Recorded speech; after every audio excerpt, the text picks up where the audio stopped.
This is so close. Overtime coming. It's going to Horn. It's going to Horn. They're so close. And that's it, ladies and gentlemen. Hanover Horn have taken the victory here at Grand Finals. Oh my goodness, what a performance.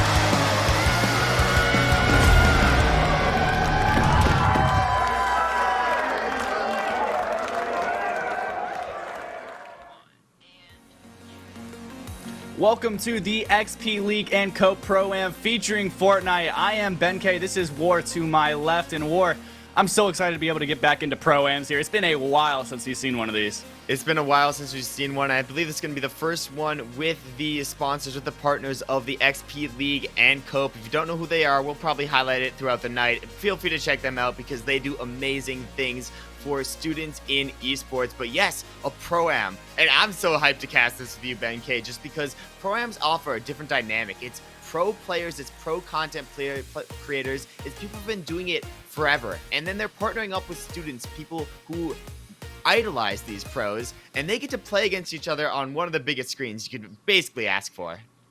Oh, absolutely. Not to mention they're not just fighting for glory, but tonight they've got a little bit of cheddar on the line, War. I think it's up to $2,500 sponsored tonight from the Jennifer Vallela Group, which thank you again to them for sponsoring tonight's prize pool. That prize pool is going to be dished out to the competing pros tonight, as well as the winning students and players taking home Corsair bundles and Amazon gift cards. So, War, there's a lot on the line tonight for these guys.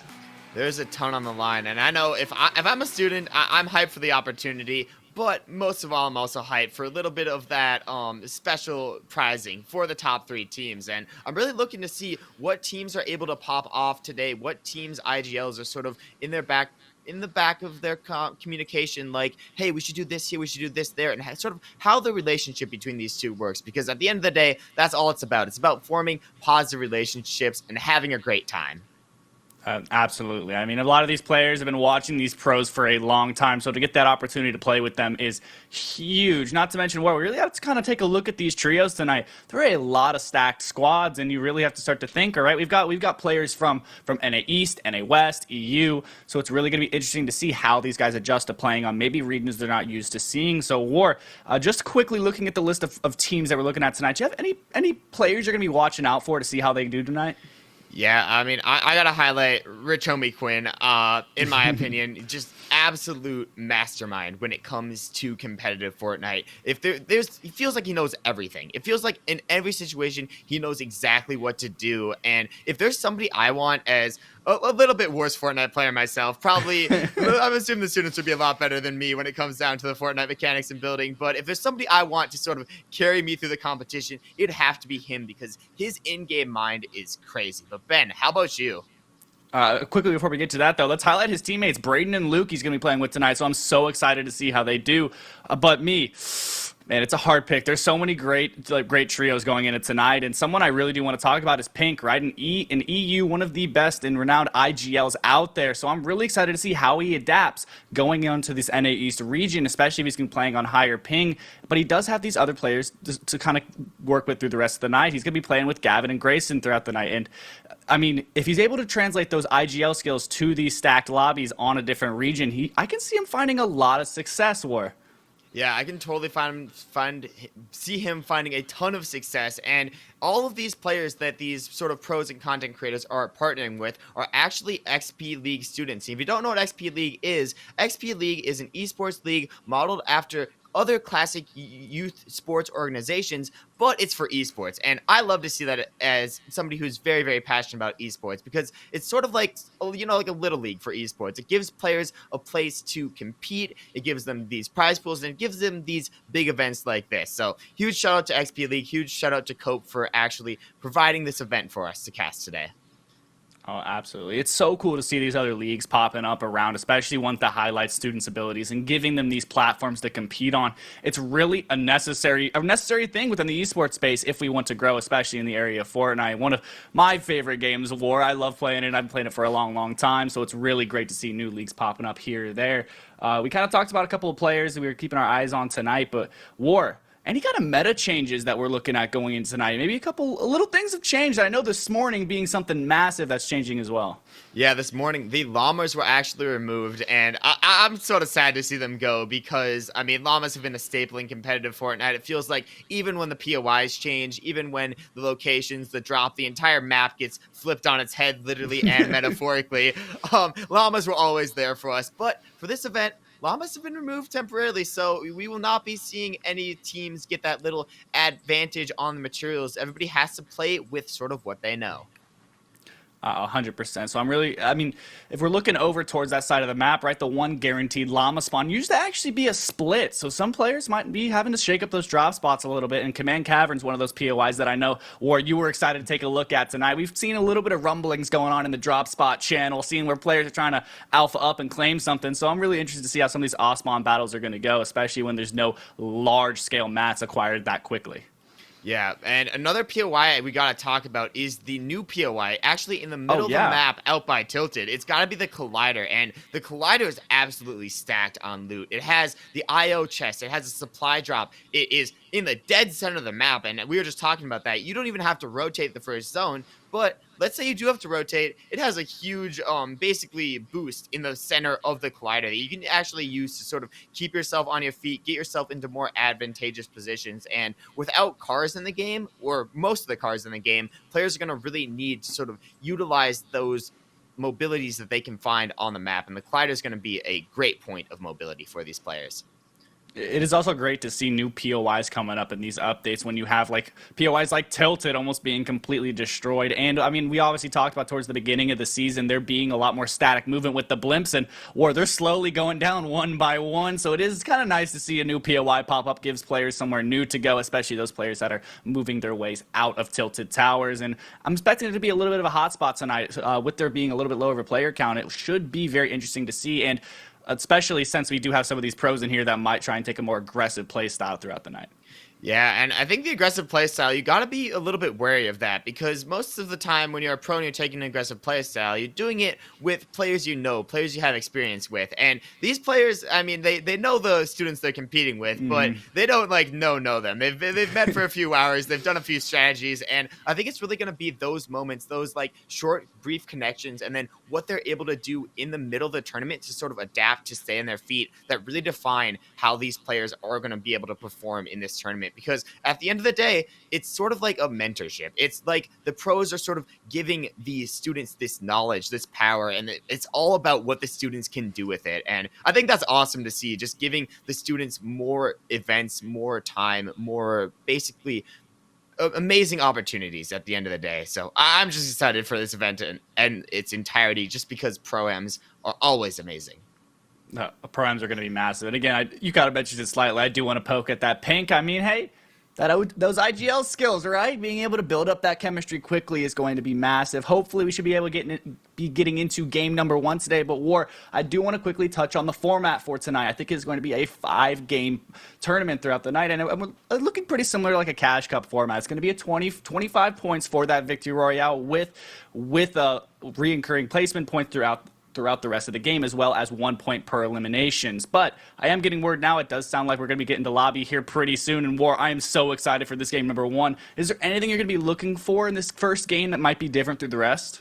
Yeah, the first game is really a game where you sort of have to feel out stuff. I mean, people have sort of claimed their drop spots, but you don't know exactly where people are dropping. So you kind of got to do a lot more scouting. You got to do a lot more information because this is a set lobby. This is a very, very exciting lobby to play in that regard. And you can sort of adapt your play based off of what you can figure out on the first game. Like, so for example, if you're landing at the Command Cavern, and you realize there's one team landing there, you can also sort of see over to Camp Calder, you can see the North splits, but I believe we're actually ready to hop into game right now, so we'll get to see all that at this exact moment as we're tuning in with Mace, dropping into, I believe, the Coney Crossroads area.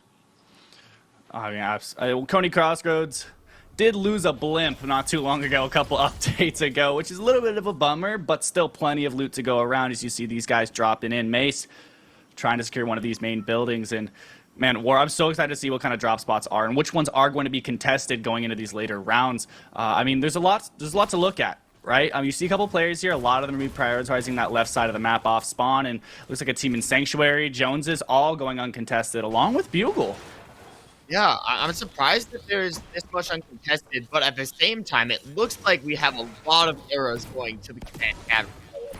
It's absolutely crazy. You can see 3 teams just setting up in there, and I wouldn't be surprised if the 3 teams are able to get loot because the command cavern is big. But they're going to get loot, but it will not go without fight. It will not go without a fight. As you see, Mace here, completely uncontested, able to loot up, farm up in Coney Crossroads. Coney Crossroads, even without the plan, still has a lot of loot you can utilize and still is a very solid POI. I mean, absolutely. Having a POI like this on con is massive, War. We cannot put a more of a stressor on that. If you can get an uncon POI consistently throughout the rest of these games, that's going to be huge for you, especially in a 5-game format where every single game counts and every single point counts. But some players who really don't mind the contention are going to be these guys over near the command cavern. You've got a couple teams up top and down below, but a little bit of gold Midas is getting rocked on there through. But Pink, I talked about it. There he is, War. Pink sitting on top now in a great position to be able to farm through, but they have to be careful for these off-spawn fights.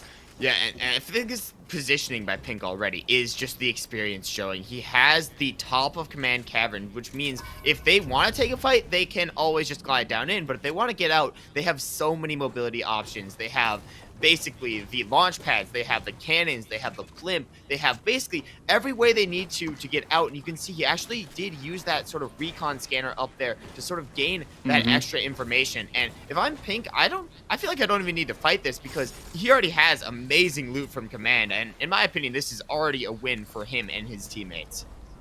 Yeah, and you have to remember also he is an EU player, so those off-spawn fights are going to be a little bit more scary, especially for a player like Pink. But to rotate out here is going to be massive for him. You do see a couple shots coming on from players up near the blimp, cracking one of his teammates, but Pink does not seem phased. These players be getting into a little bit of a scuffle. Not too big, not trying to commit to anything too early. Now, Pink is a fantastic IGL. I'm sure he's in their ear telling them to kind of relax a little bit. But this is Styx War. Not a player you want to tempt, especially since he is an NA East player, so you have to be careful. Opting to take this fight this early on is going to be really, really scary. You see a couple shots coming in from Gray, and Styx is going to fire right on back, and that's a crack onto Gray. Styx is going to aggress this, not going to let him get away easy, and now you see the rest of these trios are going to have to rotate over. I mean, they're not going to let this fight get away, and Gray's going to get the knock by Pink. That's a quick elimination for them. You see Pink exploiting through, trying to get some shots on, massive damage, but both players now traded through. Pink's going to try and disengage, exactly what he should be doing, and War, very scary first engagement. Yeah, but that was an amazing sort of awareness for Pink to just get out of that situation. I think he realized he was on the disadvantage and now able to group back up with his teammate. But remember, there's that third team there. It's Bully, and Bully literally not afraid of any contestation, willing to quite literally bully these players out of the command cavern. And now Pink might just have to run and abandon his teammate in B8. And it looks like B8 did get fully knocked and will be basically picked up. So that's gonna be one team basically pushed out of the command cavern, and I'm interested to see what Pink's plan is to sort of getting that loot, to sort of getting those teammates back on their feet.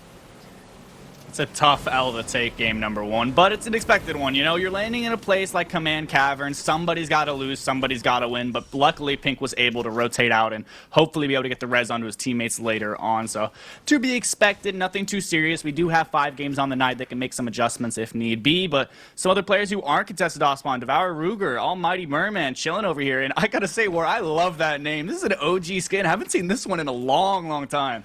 Yeah, I mean, man, to even hop into the river here, like the name implies, but I mean, this skin has to be one of like the rare skins in Fortnite. So Almighty Merman showing that sort of like experience that he is one of the veterans and definitely a player to look out for. Because if I see that skin, I'm thinking, oh my gosh, this guy's been playing forever. But somebody else who's been playing for a decent amount of time has to be Coach I'm the Boom here. He's going to be the content creator, the pro player for his teammates in It's Straticus and Brooks. And it seems like they have Chonkers Speedway uncontested. And do you want to sort of talk about the significance of having this entire area unconned, Ben?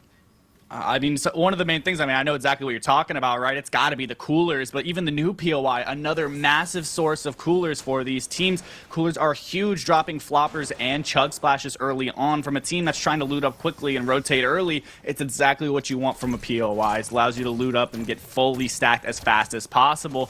And you see these teams here looting on the edge outside of the old tilted towers here. That's Skeptic. War, another OG. Talking about OGs, this is Skeptic, been around for forever. Yeah, Skeptic, World Cup qualified Skeptic, nonetheless. Like, he has been in the scene for a while, and he knows exactly what to do. Has a ton of shield, has a ton of heals, and a very, very solid fighting loadout. That thermal doing wonders at just scouting out the area. You can basically see people in Pink goes down. any situation. Yes, Pink does go down. I believe that's going to be the first team fully eliminated in this game. But yeah, you can see just scouting with the thermal, getting all the information he needs to sort of do well in this game. I love the use of the thermal like this. You don't see it enough in competitive playlists. I mean, the thermal is a very viable weapon, especially. I mean, the damage might not be as high as, say, the burst assault rifle, right? But still, I mean, the ability to scout like this, where there might be some kind of fog or smoke or anything like that, it's huge. And any kind of tags onto a lobby that's stacked brings your surge up just nevertheless. And he's putting in work with it. A lot of tags onto these players from distance. Skeptic's just trying to bobbing and weaving around this rocket and tags everywhere and trying to get his teammates healed back up now, but they'll be set up well. He does have 5 big pots, which is pretty interesting to see. Normally you see some players rocking some minis, but Skeptic does not mind holding the big pots for his team because, War, this is the first time we're going to see trios in a while. I mean, going into Chapter 3, it's duos is the main game mode, so it's really cool to see that dynamic switch to a trios game mode. Yeah, and flipping over to Higher came right here, and his teammates in Ghost Reaper and Froxy. You may be wondering why these players are just sitting here, just waiting, because in this format, you don't know sort of the ability, the skill level of your teammates. You don't exactly know what's happening, and I'm assuming that Higher, a very experienced competitive player, is thinking right now, oh, this lobby, nobody has really gone down yet. That means that we might need Storm Surge. And if you're sort of new to Fortnite, you don't know what Storm Surge is. Storm Surge is a way to basically put pressure on players that haven't done enough damage in the lobby. So basically, the first Storm Surge threshold will be the 70 Storm Surge threshold, and players need to make sure they're damaging others. If they do not damage others, that means that they're going to take damage from this purple lightning in the sky, and we'll highlight it more if it does pop up in this game, but I would not be surprised if it does, because these lobbies are absolutely stacked. I almost didn't even realize. Almost no teams have dropped, and maybe I spoke too soon. I see Sticks picking up an elimination in the top left, and at this point, it's to be expected, right? Players are going to have to start to ramp things up, get those tags, because any pro player is going to know, like, hey, this Storm Surge is on its way, and these players are not dropping, and they're not dropping fast. But this is pretty typical from a pro-am, right? I mean, you don't know where your players sit, where their skill levels are at, and everyone's got different kind of play style that they like to play into. So you do have to take things slow, especially in this first game. So I'm not going to be surprised if we see almost all the rest of the Storm Surge thresholds through the rest of this game. But another player to keep your eye on is going to be Bravo. Another seasoned player in this pro going to be leading his team hopefully to victory tonight. We'll have to wait and see. As you see Sticks pick up another elimination in the top left, and things are starting to heat up, War. Yeah, and Sticks have been absolutely popping off in the feed. It feels like every other one of these eliminations that we see is just Sticks. So, I mean, only 8 players have gone down, but Sticks already making a big impact. And that is sort of the impact of the eliminations in this game. An elimination worth 1 point. So, if I'm choosing somebody to do well in this game, it's going to be Sticks, because he's already done damage to a lot of players. He has the Storm Surge threshold already met, and then also getting the elimination. So even if they do have sort of a worse placement game here, that doesn't mean they are going to do bad. But somebody else looking to sort of get a little bit more aggressive here is going to be Jonathan here, looking to pressure the wall of Ruger's team. Jonathan playing that SMG really well from distance. They have the SMG to play with through the rest of this fight. They don't have to commit to anything with the shotguns, and you do see this kind of emerge throughout the rest of this season where players are not trying to play as much with the shotgun as they are with the SMG, but you have to be careful, especially in this trio's game mode where the amount of DPS that a trio can dish out if they're targeting the same player is so high, is if you get separated, you could go down very quickly, and you do see it there again. The drum shotgun war, a massive change in the meta shift throughout this season. You see the first elimination come through onto Snipsy. The rest of this team trying to kind of play their distance. All players still up now. It's going to be a 3v2, trying to get the knock player out and barely slips away. They're still pressuring, playing as a trio. As you see another elimination come through onto Almighty, and they're playing this perfectly war, just pushing together with the SMGs and the drum shotguns, and then they're going to rotate out. This is textbook. I know these players have not played with each other before. Maybe Jonathan and Kyle have, but Kreiser, the sort of pro, hasn't really had that much time to even practice with these players. But that team chemistry there, the ability to have one person pressure from one side, have another person pressure from another side, have the third person be the one picking up the elimination, and then regrouping, resetting, rotating at the exact perfect time right before the storm's coming in. This is textbook. And from Jonathan and Kyle, the sort of other players in this team, to the pro. Look at this rotation too. This car only has 2 seats, and Jonathan just sitting on the top. This is incredible in a pro-am. Aren't cars supposed to be out of the game? I thought there was like one. Like, these are very low chance for these to spawn, if I'm mistaken. War, like, I mean, for them to have this is going to be a massive advantage. I mean, granted, there's no repair torches in the game right now, so they can't repair it, but it could definitely, if used appropriately, can carry them through at least the first 2 zones of rotation with no issue. That's a massive advantage for them. As you checking back in with Foxy, they're chilling over here near the Daily Bugle. They do have a little bit of ways to go. You see a couple of trios behind them trying to make their way into zone, but they're set up really, really well here as they can kind of scoot their way through the back of zone and make it in untouched. Yeah, but it's the difference in the car, and I believe this is the car in Greasy Grove that spawns without wheels. Oh, yeah. So it can't work. And then if you find wheels, you can place the wheels on the car and make it a working car. And they've used it to make one of the most impossible rotations ever from Greasy Grove all the way to a super, super far North Pole up in Sleepy Sound. And even if we don't see the map, I know just from Fortnite experience that this map is half water right now. So all these players have to make basically this impossible rotation, and Six trying to lead his team up on this dead side, this less congested side rotate, and doing a great job of it so far. And Six is already on 4 eliminations. As you see his teammate get cleaned up on the backside, that's going to be a little bit of a problem for them. This kind of congested rotation where both teams are trying to come in, taking pop shots left and right out of each other is super sketchy, especially if you don't have the mats to bring yourself through. And they're kind of split now, but looks like Styx' teammates trying to kind of get in front of these teams and cut them off. There's a great rotation there. I don't know if Styx is to follow. Looks like he's deeper in zone and picks up another elimination. He's on 5 now. I mean, regardless if they go down too early here, they already have the elimination points on the board for them. And this duo that's left on the backside here are very, very low, War. Yeah, and it's a great job by News of actually controlling the front side of zone and saying, okay, we can just hold this team in zone. They do not have that much white HP because they've taken so much storm damage, and then just send in Sticks. I mean, News can do the controlling, Sticks can just do the fragging, and Sticks picks up 1, and it's in a pretty good position for them to pick up these next 2 eliminations because it looks like they have heals. Well, the other team, I haven't seen any white HP pop, so it looks like they have nothing, and it seems like Sticks and News, even though they did lose a teammate, they're still in a pretty good position in this game. 100%. I mean, Styx is a seasoned player, right? He knows what's going on, and we're getting down to those later zones now on zone 3 of 9, and I mean, these guys are going to start getting closer and closer together, so playing aggressive, you're going to have to kind of chill out a little bit and dial things back because players are going to start pressuring you and get established on these elevated mountains, and if you're overexposing yourself, it could be a problem, as you do see it there, as 4Gen's trying to get some shots and trying to farm up a little bit, but just anything's coming through. I mean, just shots from high ground, you have to be careful here. They are close to zone, and Styx is now with his teammate, so hopefully they'll be able to make it in. You have to be aware of those trees, but he'll back up now. They should be able to make it in, no problem. I mean, Styx will be able to guide them through, but these teams on high ground, I mean, it was a great call from Styx to not aggress that team on backside, as you do see more eliminations following in the feed. This game's really coming down to it now. I'm really excited to see these moving zones and where some of these players are putting them, like where these IGLs and these pros are positioning these players. Yeah, and one thing to note that Cryrazor, Jonathan, and Kyle did go down in the feed. So that's going to be man. one of the teams that we were hyping up so much fully eliminated. And speaking of teams we're hyping up being fully eliminated, News gets taken down there. Now it's all going to be on the back of Six. And this is the disadvantage of sort of playing this aggressive off spawn. You have low mobility, you have low heals, and it seems like you have low teammates as well. Six left as a solo right now, has to defend his teammates, but I think they know that Styx is going to be the last one left and has a decent amount of heals, but in a 3v1, even if it is going to be two other less experienced players, it's still very, very scary to go against.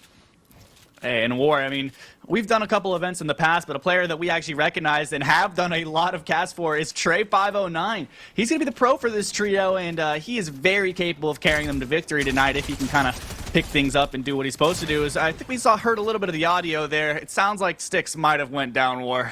Yeah, it seems like Styx might have went down, and that's going to be to Trey, Clouds, and their third teammate as well, and that also seems like a very, very dominant trio. If they're able to sort of make the end game, I know Trey is somebody who, it's the first time, a quick shout out to him, just the first time I've ever seen somebody win games back to back to back to back on a broadcast was Trey. So this man is crazy when it comes to pulling out these victory royales, and it looks like Clouds and 2 are just sort of doing a great job of complementing it. It's not even Trey who has these eliminations. It's actually Clouds. So just doing a great job of controlling their position in this game and rotating as a team. You see Clouds putting down pressure on the backside, getting a lot of damage on, and all these players have to work their way up the hill. It's Mace's trio just pressuring them down, not trying to engage to anything too quickly as Clouds' teammates are trying to close the distance, and maybe they're trying to look up and pick up a quick elimination as Clouds already has 2 on the board, but it's Trey's team, so they kind of got to work their way back up this hill because they've got a little bit of a ways to go, and if they fully engage into this fight war, they're going to have a rough rotate. They're going to have a rough rotate, but this team below, Mace, Brick, and I believe the third one is Batman Booga. So it's going to be some West versus West action here.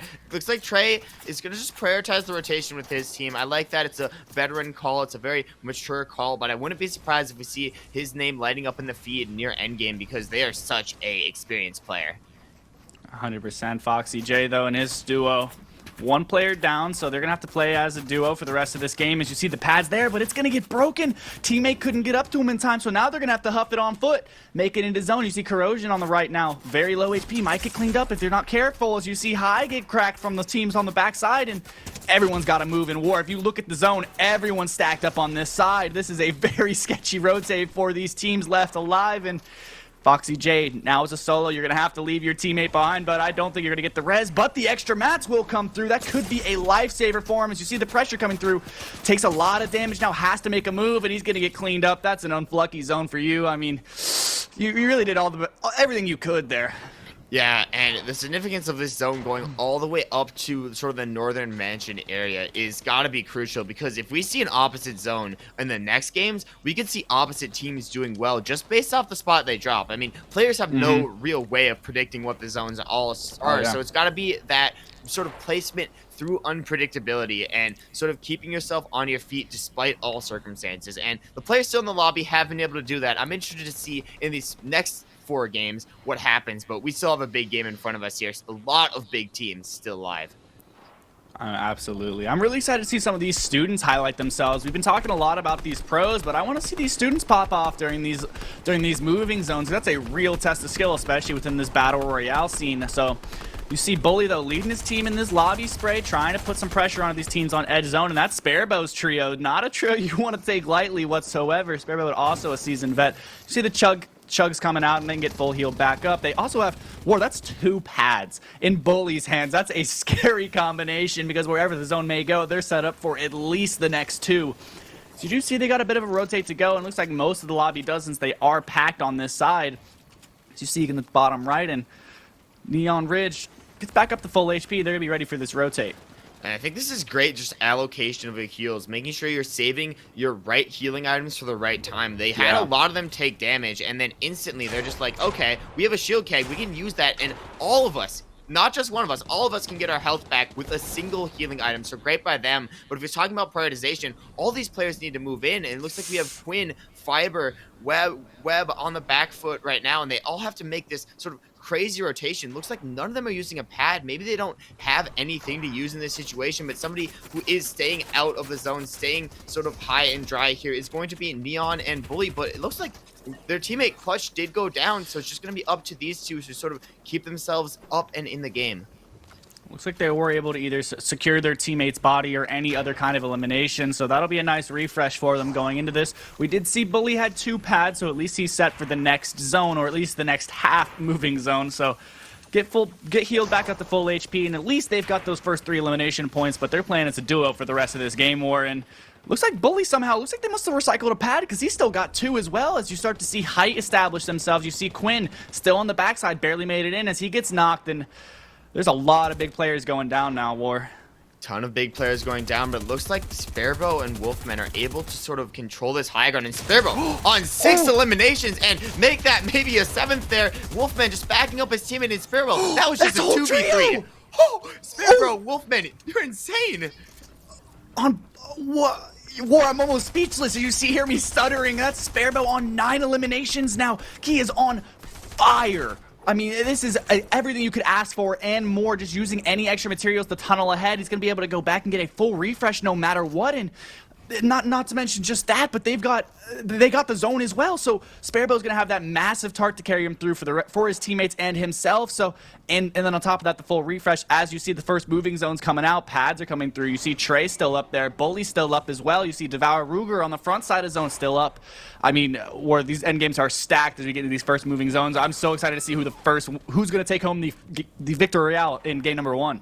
Yeah, and it looks like there's still a very few solid trios still on their feet. A lot of players have been reduced to sort of duos or solos, but we see that Frey's team, and I believe also Ruger's team, still as a full trio, as well as Illusions, Saltwater, and Eyedrop here, rotating as a trio, just laying down perfect tarps. And that's the thing about trios. If you're able to stay up on your feet, you can actually utilize so many materials as a trio. But looking up to high ground, and it's none other than Sparebro and their teammate just controlling the high ground. And just as I said that, I don't believe, no, Wolfman got knocked out by Bravo, so now it's just going to be Sparebro as a solo on high ground. What can he do? This is an FNCS veteran player on high ground, but only as a solo in a trio game mode, so it's a tall task ahead of him.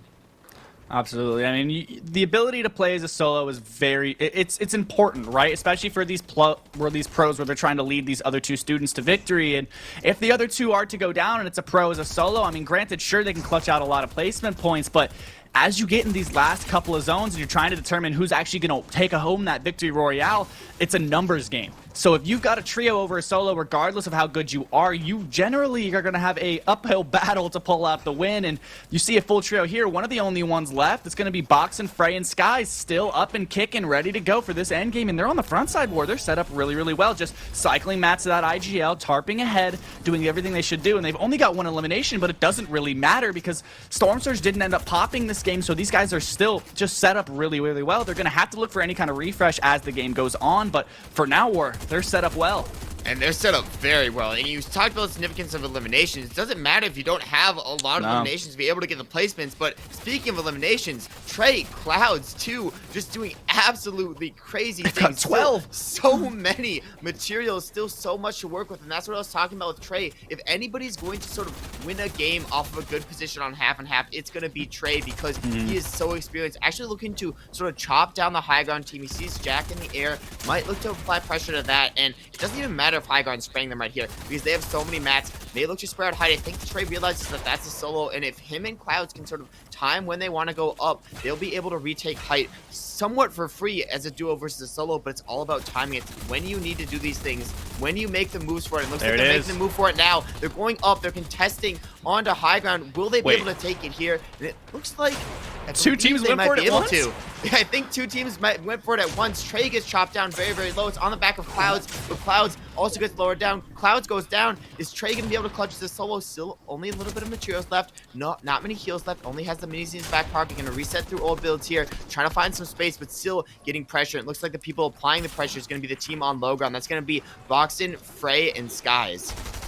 We talked about it briefly, right? That numbers advantage as you get in those final moments is what's going to win you it. And this is a full trio left. Might be one of the only ones still in the lobby. As you see, we're now into the top 5 with only 8 players up. So this numbers advantage is really going to start to come into play. We saw solo on high ground. If these guys have the ultimate low ground locked down, they're going to be in a really, really great spot. As you see, playing in the same box. I'm not sure where their third is, but still trying to play out now just on the back low. As you see them get together, exactly what you want to do. I mean, they have med kits for heal off if need be, but these guys are set up really, really well on the ultimate low ground.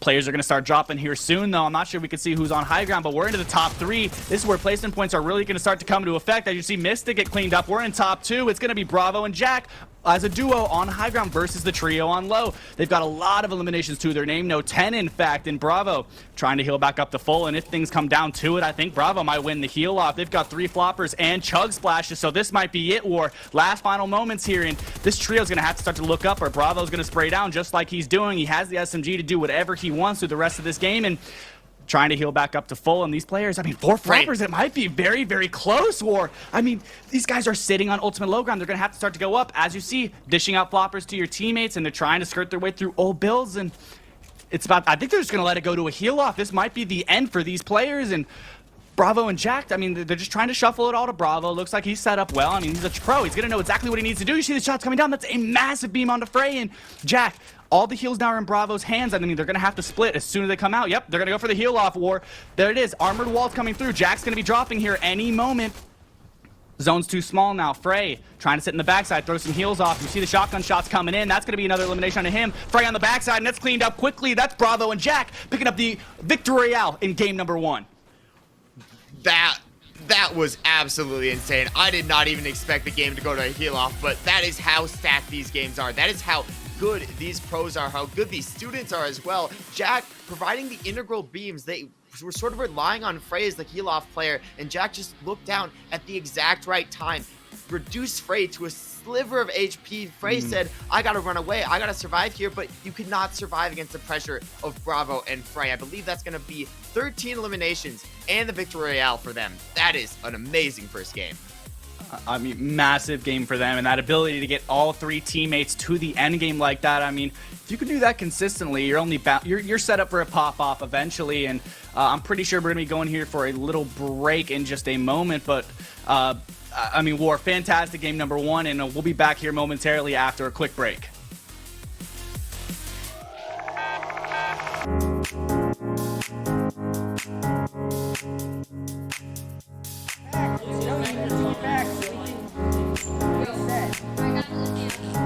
Yeah, I'm not gonna rip it. It doesn't matter at all.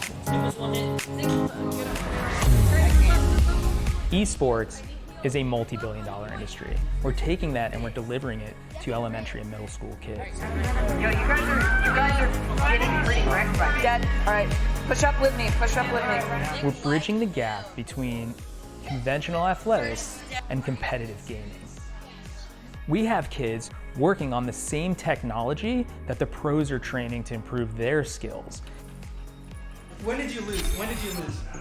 Why did you lose? Like the games that you lost, why did you lose? Through a partnership with the Positive Coaching Alliance, our coaches go through a double goal certification. They learn not only how to work through the strategies of the different games they're playing, but they also work through how to impact these kids' lives in a positive way. They get to mark and highlight behaviors and attributes that will lead to long-term life skills. You love being Battle Mercy. Yes, battle. No, it's not. Why don't you tell us your favorite move that Mercy does? So what brought me to XP League is the experience of my children. I had always hoped and wanted them to be a part of a youth athletics team. So I realized they all love competitive gaming.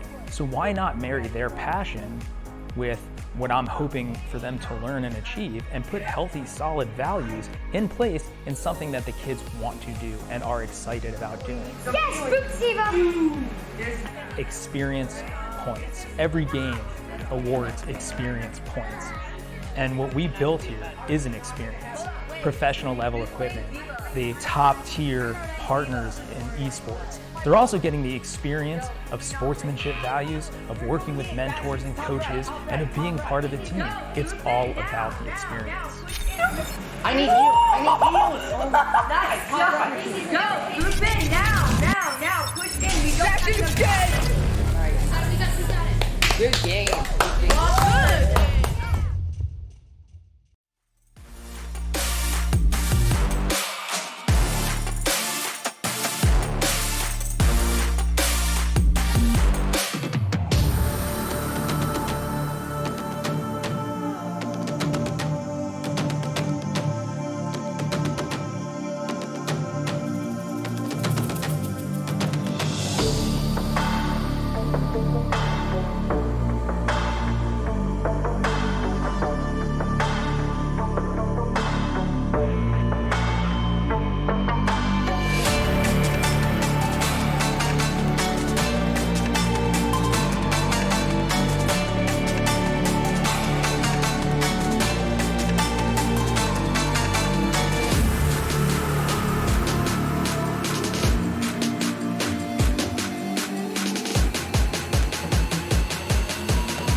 Welcome back to the event, guys.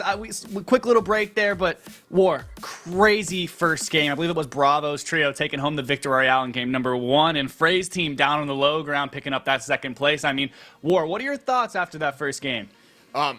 That was absolutely insane. The talent of these XP League students, these XP League players, is absolutely crazy. I did not expect them to be clutching up this much for their teammates. I mean, you talk about it, I think the most easy one to talk about would be Jack on the high ground there, just absolutely beaming low ground down to a sliver of HP, and Frey on low ground, this amazing IGL has this plan. He's like, we're gonna go to heal off, we're gonna win this game, we have 4 floppers down here, everything's gonna be timed perfectly, and then Jack just putting a stop to that. Doesn't even need the comments from his teammate to say that, and Bravo is there just in case the heal off, but it's really gonna be, I think, those students really clutching up at the end of the day and making these big plays that's gonna determine who takes those top 3 spots. I talked about it a little bit last game, right? The numbers advantage. Being able to get a full trio into the top 3 like Frey's trio did at the end there is huge. I mean, that's the advantage that allowed them to kind of lock down that ultimate low ground, and that's what inevitably got them that second place spot. I mean, obviously they didn't pull out the Victor Royale in the end, but still, you can't really fault it at that. I mean, it was a 3v2 in high grounds. Those are fantastic players, and a massive beam came through. So, I mean, just a couple more pieces put together, but if you can consistently get your full trio into late game, that'd be massive. And I'm getting word now, we've got game number 2. Yeah, we do got game number 2, and if it's as action-packed as game number 1, I will be ecstatic, because that first game was awesome. Crazy. And it looks like we do have the triple contested Command Cavern again. Everybody else seems to be really uncontested, and we're going to be hopping in with Playify. And I got to talk about Playify's split drop here, because I love his split drop. He's taking the entire, basically, southeast side of the map, and you get so much loot from this area. You get coolers, you get chests, and it's really efficient to loot. He's dropped here for FNCS, and now coaching his team in Fancy Bread and Ari to sort of loot this area. And you can see they're not even dropping near each other, because Playify knows this area so well. He knows exactly how to get to his teammates when they need them. Dude, so much loot back here. It's actually crazy. I remember these beach houses, man. I almost chose this as a duo drop spot, and PlayFi's got it all to himself. So to be able to split this much loot between your team is huge, as we do check over with Bravo. His trio, Jack and Nessa, they've got... I think it's half of Jones's lockdown now. It might be contested a little bit, at least on that far side. But still, though, whatever happened last game, it worked out. So as long as they can repeat what they did in game number 1, they should be set up pretty well. As you see the gold striker there, Jack's been able to secure it. And, man, I actually like this choice. Landing over near the Joneses, I mean, it's pretty interesting. Normally the players who land near Joneses end up taking a couple of mid-game fights. But obviously, it's been working out for Bravo's trio. This has been working out amazingly for Bravo's Treyer, and I know he's talked about it in chat. There's so much loot here. You have brick, you have metal, you have wood, you have everything you need, and if you get it uncontested, you're able to get everything you need. And you can see the legendary striker pump. That's going to be absolutely clinical in Jack's inventory, just because we know Jack has some crazy aim when it comes down to it. Man is out here looking like a pro, just with his shots that he's hitting, the builds that he's placing. And same with Nessian, even though we didn't get to see him in that end game, it was a duel that won it. I'm excited to see Nessian come in this game, pop off a little bit more, get there in the end game as a trio, and really just dominate. I think I had mentioned that they were contested, but that was actually just the AI on the map that I saw. They have Jones fully uncontested, and even then, even better for them. It doesn't really matter, so they can get fully geared up now to carry them through the rest of the game. And I like seeing this kind of early aspects of this game that we might have missed, especially from a team that managed to pick up the win in game number 1. And really no big deal for them. I mean, the off spawn, as long as it's executed properly and they can get out of here quickly, because they've got a bit of a rotate to go, they should be fine and dandy to get themselves into late game just like they did in the first. Yeah, and if they implement the same strategy, they had such a good hold on high ground. And speaking of high ground holds, as a trio, you're able to sort of hold high ground the entire game. Basically, from the half and half or 5th zone, you're able to just stay up there. So if you're able to get high ground, you could see they were able to just stay up there, even build fights other players like Sparebro, and ensure Sparebro and Trey, I should say, and ensure that they never really had a chance to even control it. So I think it's really going to be about not only the loot that they get, but the positioning, the materials that they're able to pick up. And a place that's great at getting materials has to be the command cabin. You see Clutch here looking to do a scan, looking to scout out what other players are around him. Now he's going to know exactly where Pink and his trio is right now. So some great information use that they're able to pull off. And it looks like one of Pink's teammates is going to drop down, but we got to focus on this fight out in the Sleepy Sound between Swearin and Bocce versus Roman, Retro, and Saucy. Absolutely. It looks like it's going to be a 3v2 from the point that we're coming in. As you see, Nicole on the low ground already knocked. So now it's going to be a 3v2, and the players are trying to come through. As you see, Bocce taking a lot of pressure from Ronan and Retro, trying to put some shots down on the wall, trying to claim anything to get a quick elimination, and nothing's going to come through quite yet. See Swearin now dropping down to low ground. And see Bocce gets knocked to fall damage. It's going to be a 3v1. If they're playing together now, it's going to be a really rough clutch for Swearin. Maybe you can find any sort of rotation to get out of there. Maybe a boat, maybe any extra materials. Hide behind a door frame, something, man, because shots are coming through and they're not going to let you get off easy. He's down to low HP and he's going to get cleaned up. That's an off spawn. That's an off spawn wipe war, and they're going to lock down the POI again.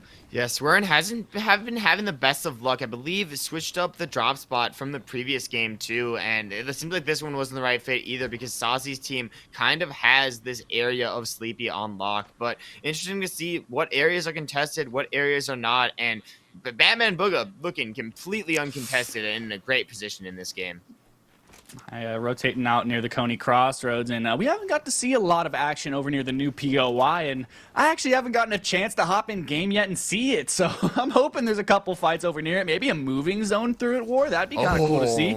Anything like that, to see this new POI get showcased would be huge, especially since I haven't got to see anything yet. You see Batman Booga, he's a West Pro, and he's sitting over here with Mace and Brink of winning, and they had a really solid game number 1 as well, if I'm not mistaken. I mean, they got a good number of eliminations and got themselves through for a little while, and I'm sure they're looking to repeat that again and do even better, as you do see Bully picking up an elimination in the top left and the finish. And I was expecting this, though, right? Game number 2 is usually a little bit more aggressive than game number 1 if players were having rough rotates. As I'm saying that, you can see this fight coming down between Pink's team and Bully's trio. Pink looks like he's going to be maybe in a 1v2 now, as you do see players knocked on both sides of the fight. Actually, I misspoke. To be Bully. Going to be a 2v1 versus Pink once again. As you see shots coming through, Bully's getting some tags on, but Pink fires right back. Massive chunk of damage onto Bully, and Pink's going to try to aggress him. Not going to let Bully get away scot-free, and he's just trying to get back to his teammate now. Maybe get a kind of a res onto Neon. He is knocked, as you do see it there. Maybe the double res coming through. At least Bully's going to kind of support his teammate so he can get that finish off, as Pink opts to reheal. Now it's going to be a 3v1. Pink, I don't know if this fight's the one to take. Maybe try and get away with any kind of rotation. There is plenty around the command cavern, as you do see him trying to reposition, and this trio is going to fully heal up, and Pink's got to get out of there. Yeah, if you're Pink, I'd even just grab your teammate's card and get out, because you saw in Neon Ridge's loadout, you have the legendary striker. It's one of the scariest in the game. You can see even Pink leaving his teammate behind just for the moment.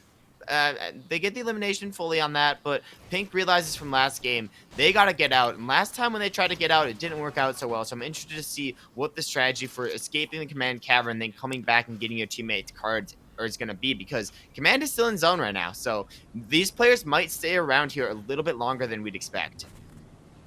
Yeah, command cavern is usually pretty slow, especially when you do have a lot of players landing here. They have to take their time and make sure that they're rotating accordingly, as you do see Pink had to opted to take a fight early on, this is a necessary thing, especially if you're landing somewhere like command, and didn't go his way, but he was able to escape, and I'm sure he's going to be looking for that reboot cards. And if this team rotates out, he should be able to find it. Pink is an experienced player, so I'm sure he knows exactly what he needs to do to get these reboots and a res, because they did have a rough game number 1. If I'm not mistaken, they went down off spawn, and we saw that fight early on, so they definitely need a big chunk of points to kind of push them back into contention for some of that prize money.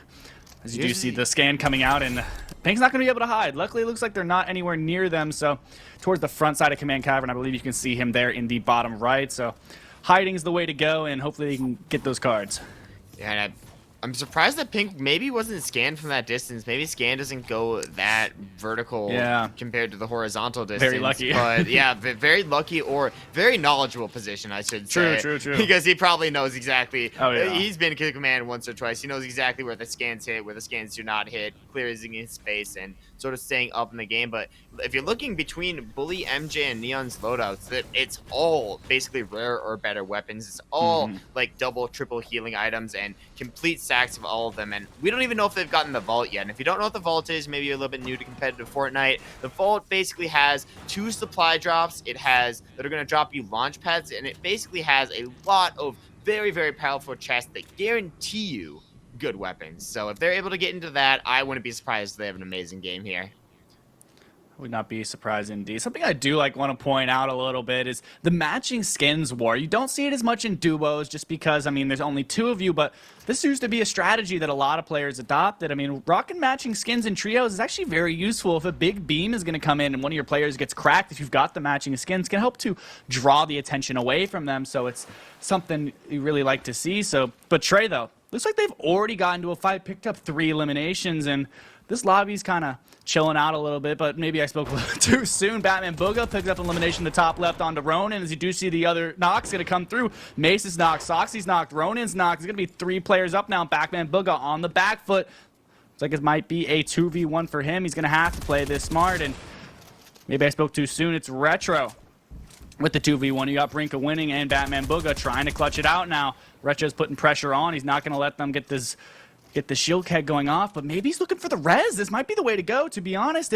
If they can kind of get a little bit of space off of Batman Booga, he could get the res off, but this is just too late. As you see, Batman Booga's trying to elevate themselves back up. Retro sitting on the high ground, trying to look for any kind of pop shot to get a big chunk of damage, and that's really the only way he's going to win the 1v2. If he can get a quick knock or any kind of over 100 damage tag or a beam with the SMG, then he could pull out the win, but if not, it's going to be a very, very close fight, and he's playing this well, just kind of sitting on high ground, chilling a little bit, making sure he's full HP so before he tries to take any kind of engagement. He hears them dropping through. He sees a shot. He just barely misses it. I mean, such a close shot, but nothing's going to come of it. As Mace, Batman Booga trying to elevate themselves. Now they got the res off the brink of winning. Now it's going to be a 3v1, and Retro still on high ground. All these players not trying to force anything as Mace is trying to elevate themselves, and has to be careful now. Big shot coming through onto Retro, and now he's only down to 24 effective HP, and Mace is going to aggress that. Players coming in, shots from the side, maybe a third party, but Retro's not going to let him get away. Shots coming down onto Maze, and nothing's going to connect. I mean, he's playing this safe, but War, I don't see him coming out on top here.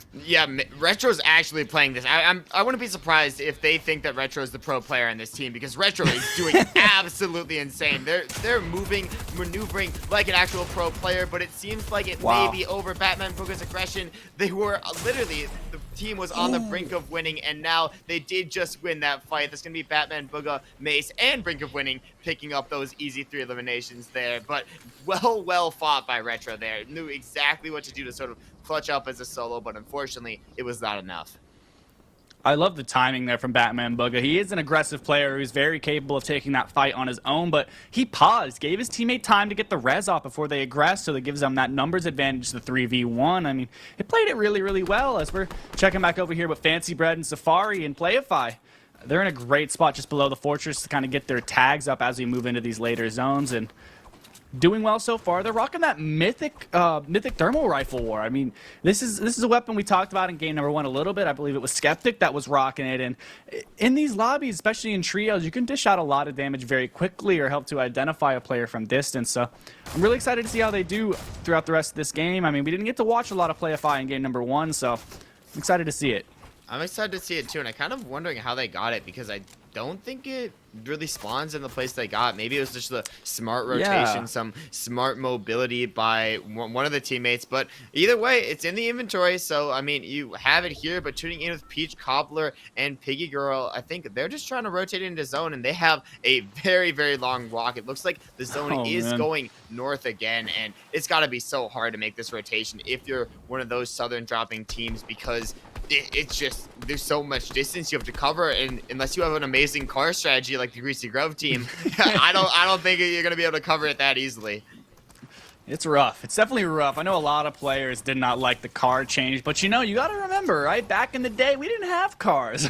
We were all walking on foot to rotate to zone, so especially those players who are OGs in the scene like Skeptic and company, I mean, you're kind of familiar with it. Making those rotations without a vehicle, it's a skill you have to work at, but once you master it, it gives you a massive advantage in these lobbies, as you do see Foxy getting into a little bit of a fight. The triple sprays are coming through, and I'm not sure who they're up against now, but this is, oh, they're not coming through off the third party. They're on the back foot now. They tried to aggress this fight, but a knock came through, so now it's Foxy J, Ghost, and High. They're trying to kind of push them through.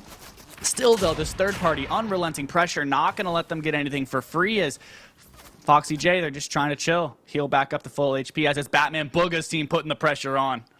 This Batman's Booga team putting the pressure on. It looks like Eden and Tooth have been reduced to a duo here, but Ghost Reaper here really just looking to find another elimination, or a first elimination, I should say. They have a very close range loadout, the drum shotgun and the Stinger SMG, so if they're able to time it right, get in the box at the exact right time, they can do huge things. But just as I'm saying that, I believe that's going to be brink of winning, picking up a quick elimination in the feed as well. This lobby is losing players, but I do not think it's going to get less stacked, because there's still a lot of big names up.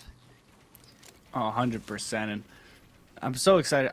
Dude, it's really hard sometimes to kind of differ the pros for some of these kids. I mean, they're doing so well to kind of adjust into this higher level of play. I mean, when you've got pros going around, they're going to help to kind of set that pace for the rest of the lobby. So for these players to adjust to that so seamlessly is really impressive, as you do see Sari, and Vanessa sitting up in a great spot here. They do see the drop down in the distance, so it is something to keep in mind in the back of your head. If the zone pulls that direction, or if it's generally uncon as these players are rotating in, it could be a guaranteed pad for us, as you do see a little bit of a fight going on edge zone. They're looking for any sort of tags or eliminations they could pick off on them, but not trying to expose themselves, as you do see it there. I mean, the shots are coming through. The focus with the triple spray, something a lot of these players aren't used to. I mean, with this trio game mode, you can dish out a lot of rounds very quickly, as you see a knock coming through. Peach Cobbler gets knocked in the top left, so now these players on edge zone, it's starting to pull, so they have to make a move. Yeah, they have to do something, make a move, and it looks like that move might have to be through water. Do not want to sort of drown yourself in the pressure from the other teams, but luckily the zone's stopping right there, so they can actually hold this position for just a moment. But just as a duo, I'm interested to see what Eden's team can pull off from this position, because unless they got the next zone, which I don't believe from the minimap I'm trying to see right here, I do close. not believe they did. They're going to have to make a small rotation, and even the smallest of rotations, even the smallest of moments when you expose yourself, those could be detrimental to your game. It's so close. I mean, especially if you're over here on the water, right? You have to fully tarp. So if they really want to make it in here, they're going to have to invest a lot of mats. Luckily, there were a couple knocks on edge zone there. Hopefully, they're not having to dig too deep into their pockets to dish out too many materials. Hopefully, Eden's got a little bit of a stash back behind them to fill back up. But they are going to make it into this zone, and there's a couple players posted up. Batman, Booga, as you see Sari's team in the left, and Booga's on the right. And they have to be careful. Shots coming through onto them. I mean, they're only a duo now. They lost their third member, so they have to be careful. But they do. I mean, look what they've got, War. They are stacked. All those eliminations, all that loot, and it looks like Eden, they're just going to be cycling it back. And you can see Tooth, he's got 4 floppers in the inventory, along with pretty much all the ammo you could ask for. So if they can make it through this next zone, they could do a lot this game. Both these players could do huge things, and yeah, the ammo counts for both the players are basically just completely maxed out. It seems like they're able to sort of pick and choose exactly what they want. The only thing I'm seeing a little bit weaker on is going to be the rarity of the items. I believe it's only the best gun I saw in that is rare, but if you have the mats, if you have the ammo, it doesn't necessarily matter how hard those shots hit, as long as you have the ability to keep hitting those shots over and over again. And they definitely have that ability, sort of just like this team on high ground. L2R2E, I believe it's going to be L's here, looking to sort of just try to create any space, try to see if they can see anything in these fights down here. Maybe a third party could come through, but it's got to be kind of hard from this situation because there's really no sight lines. Still a lot of full trios up in this game, and I'm interested to sort of see if any of the players that we saw, like Bravo and Frey, are able to sort of keep their teammates still in the game. But a team we are seeing in, or a solo, I should say, we are seeing in the game is going to be Pink. Bummer, wasn't able to get those cards as we saw his teammates go down in the early game, but Pink did pick up 3 eliminations at some point. A 1v3 that's no joke, I mean, but it is massive for him. As you do see, he has the pad in inventory, 6 chugs, so he's set up very well to be able to play this as a solo. I mean, he's packed in here, right? He's got a trio on his left, trio on his right, so hopefully, I'm sure he's looking to recycle a pad and make it into these next zones, but you've got to be careful. You get singled out as a solo once you pad, it's pretty much night-night for you, back to the lobby, because, I mean, you're going to catch that lobby spray, and it's going to be a rough time for you, as you do see some players looking in his direction. Luckily, he is in the brick cone, so they're not going to have a clue where he is, and maybe I'm mistaken. They're not looking for Pink. They're looking for this trio rotating above, and Pink's just going to have to sit still and stay as quiet as possible going to these next games. As I do think we do have a little bit of leaderboard update, as I see in the top on the left, just to give us you guys a little bit of an idea going into this end game. It's going to be Bravo's trio in first right now, Frey in second, and Mystic in third, with Trey's trio following in 4th place. So just to give you a little bit of an idea for you viewers on what trios to watch out for in these moving zones as we get into these last couple of moments. As you see another solo, I'm the Boom trying to put some pressure down, 2 pads in inventory as well, so he's set up pretty much wherever he wants to go. He does have this mountain all to himself. As you see, the pad's going to come out here, gliding, but if height's already established, you have to be really careful with these high pads, and look, he's barely going to escape through. No one's going to be looking his direction, and War, there's no way he takes high ground, right? There's no way, but I mean, this is Coach Boom, has experience playing, gonna go for the high ground. I'm wondering if it's gonna be connected enough. He does have the materials to invest in it, and you may be wondering, as a solo, why do you want to take high ground? Why do you want to play this aggressively? Well, he just invested so many mats just as sort of like a bluff. It's sort of like, oh, I'm showing out all my cards. I have all aces right now, and able to just provide pressure to the lobby, even as a solo player. They may think he's a trio, and actually gets a knock there onto Saltwater. This is incredible sort of movement by I'm the Boom and positioning for him. He should be able to stay up on high ground for a decent amount of time, and that's just free placement. Absolutely. You really have to think, right? As a solo, you're not going to be able to pick up as many eliminations as you don't have the abilities to play as one. You don't have any triple sprays. You can't kind of put any pre-edits on. So placement is your friend. So any kind of points you can secure is going to be massive. And I'm the Boom. I mean, it really worked out for him, right? He forced the high ground, invested the mat, so he's not getting lobby focused, but he does have the extra pad to kind of glide over these players, because these next zones is when we're going to see high ground get established. And I'm the Boom, if he's not careful, will get focused out of the air, as you see him try trying to drop himself in elevation, maybe trying to recycle something. I mean, that's a great move as you see high ground start to get established, and there they is. Trey, I believe he was in 4th place after game number 1, and his trio's taking the high ground war. This is a trio that is very scary on height, as you do see Clouds and Trey holding it down, trying to look for any kind of sprays, but they're only connected by 1 as you see some shots coming in, but there you go. Trey's going to reconnect. Knows exactly what he needs to do to play in these kind of lobbies, and Ward, they've already got 6 elims. Yeah, they already had 6 eliminations. I believe 12 eliminations, maybe even 13 when they went down in the last game. This is typical for Trey. If I've ever seen him play, I know that he is able to enable his teammates to get the eliminations, and great job enabling there just by able to provide these amazing tarps so Clouds and 2 can just press focus on other teams, press fire, and then connect to the builds below them. Make sure they're not being chopped out, because I believe this zone just did pull back, and that means the high ground team has a lot more time to sort of pressure the low ground.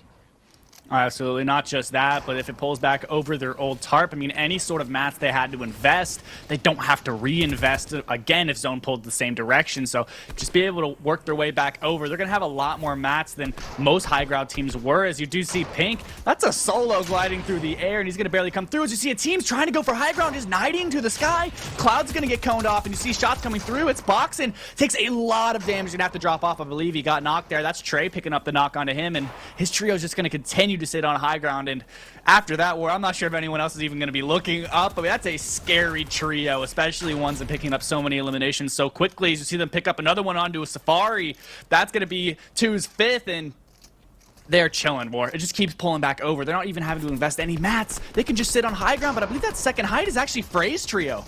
Yeah, Frey's trio, we know they're dominant in the previous games. They could look to go for it at any time if they just time it right, but Trey, like, from what I've seen from Trey, if they get high ground, they're able to hold it and hold it and hold it, and they are not afraid to push other teams off of the high ground. You can see them jumping down on Trey's tier, but we got to focus on the low ground. We got to focus on the craziness. We had some clear skies, but now it's just going to be chaos. It's going to be Oakwards and Mystic trying to clutch up as a duo. Vernon is unfortunately gone down there already. Oakwards may have to use some splashes, may have to use some minis, but still great on materials. So if they need to, they can just keep tarping themselves ahead in the end game, sort of keep themselves back up.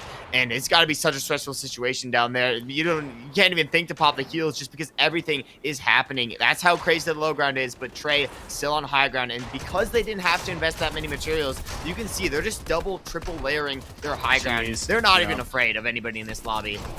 No, and we saw Height win last game as a 2v3 with the team on low, so now you've got a full trio on Height War. It's going to be very hard to take them out unless one of them makes a mistake, and so far I haven't seen many of those coming out of his trio, so if they're just sitting on high ground, they should be able to close this out no problem, unless somebody makes a crazy play. We do have a lot of big trios still up now.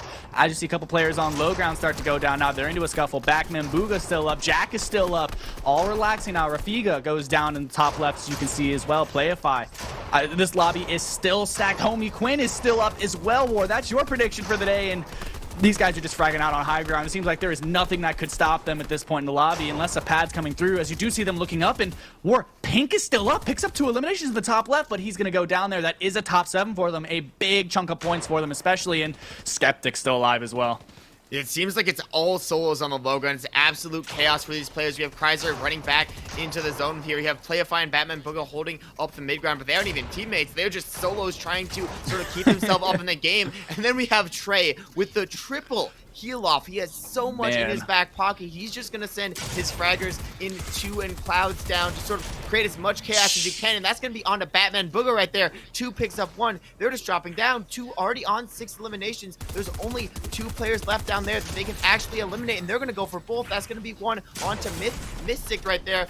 2 getting cracked down on HP, though. It's going to be Kreiser, the solo player, the pro, actually going to be taking height from this team. And now it's a 2v1. It's going to be Playify on the backside, too. I forgot. There's another player in this situation too. Playify, 6 eliminations. Now I believe it's a 1v1v1. What happened to Trey? I think Trey's just going for the heal off in this situation. So on low ground, we have on the front side, we have Playify and Kreiser, but we have Trey just sneaking back, but only the burst in inventory. So what can you do?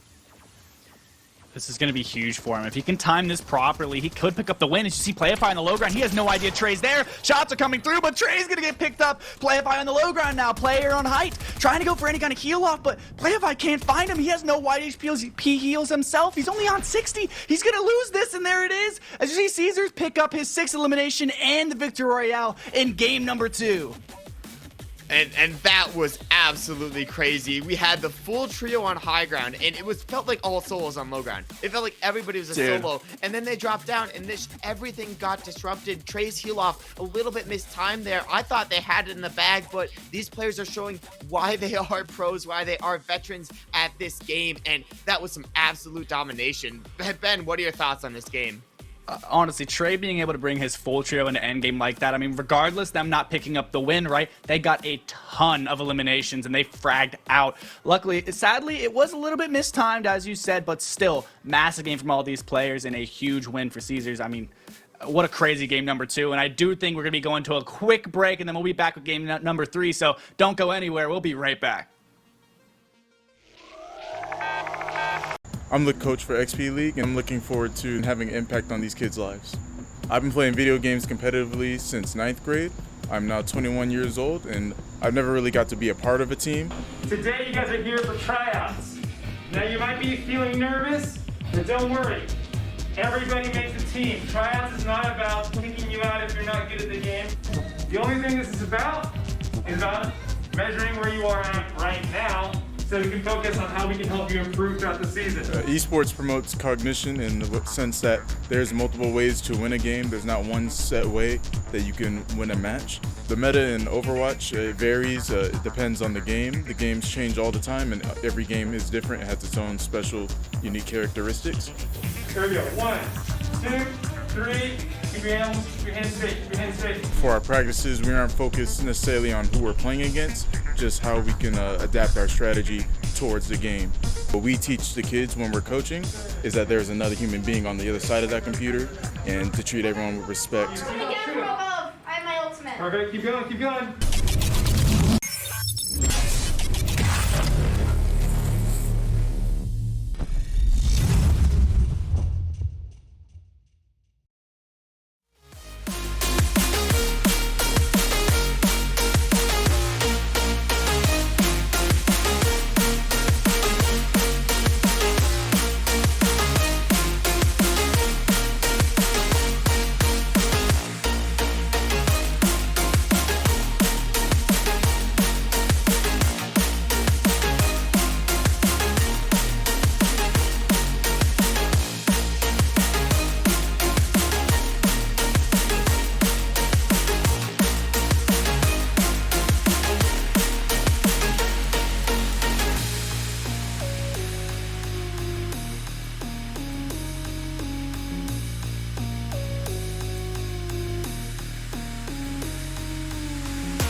Welcome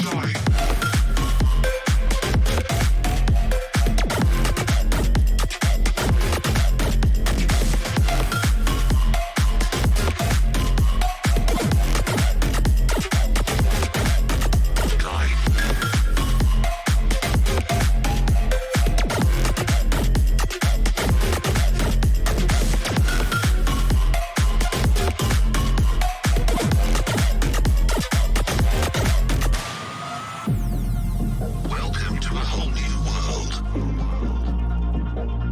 Your planet is now under mid-rangers' control.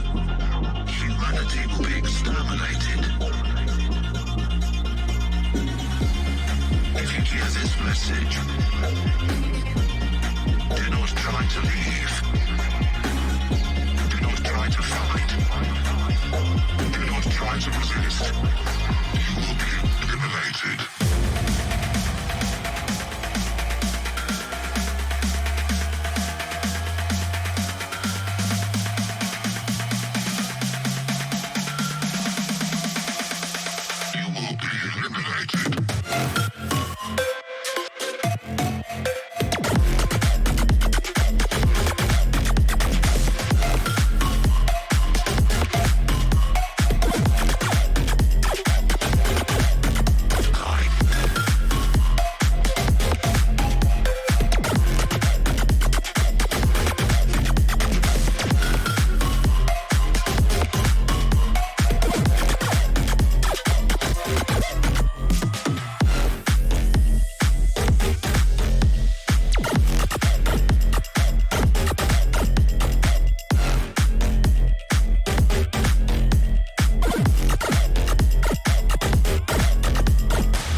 Welcome back to the XP League and Co Pro-Am featuring Fortnite and War. Crazy game number 2. So much happened in that game. Any like big moments you want to highlight real quick? I think the biggest moment has got to be like Trey having the 3v1v1v1v1 and then just like they send his teammates down and they're able to get a few more placements, but it doesn't work out in their favor. It feels like they all go down sort of like one by one when they're playing like sort of solos in that situation. And they're amazing solo players, but if you're against these other amazing solo players, you can easily fall down. And Trey only picking up third that game, but mind you, they still got a lot of eliminations. I believe it was 10 on that game, mostly on the back of Two and Clouds. It wasn't even Trey that was the one popping off. It was those two really Surprising.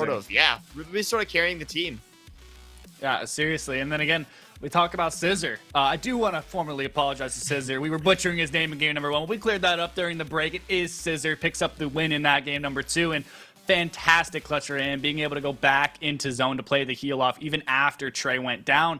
I mean, he timed that really, really well and picks up the win. And we do see it there. I mean, that was Playify's trio as well, picking up the second place. So you see a couple of players starting to show out in consistency throughout the night. And Trey being one of those players that's been able to do pretty well in both games so far. However, we're still not even halfway through. We've got 3 more games, so these leaderboards are in no way solidified quite yet. These leaderboards are in no way solidified. And we got to sort of mention that, like, no team that got top 3 the first game got top 3 the second game. I believe that stands true for, like, 4th and 5th 5th spots as well. I don't want to fully assert that, but if you're talking about Scissors' team, they went down outside of placement with a few eliminations in the first game. So they barely got any points. In the second game, they got 9 eliminations and the Victory Royale, which is going to net them 25 points to the overall leaderboard.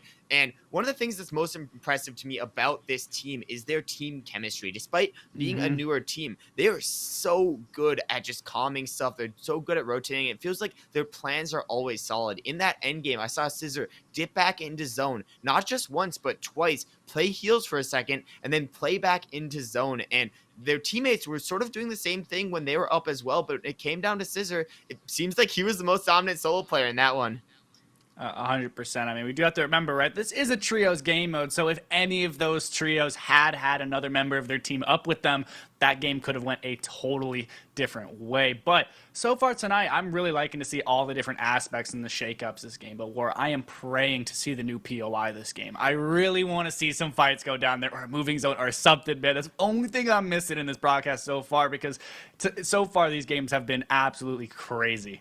I mean, we all also missing llamas because they're removed from the game. However, yeah. Also, I believe we're just going to be hopping into game actually right now, so maybe we'll get a chance to see the new POI, some of the interesting spots on the map that players are dropping. And it looks like everybody's just flying in right now, getting situated. The battle bus still launching. Everybody's making sure they have the best drop spot. And the one place you gotta have the best drop spot for is Command Cavern. I'm interested to see, will 3 teams still contest there, or will there be some shakeups with this very, very strong POI?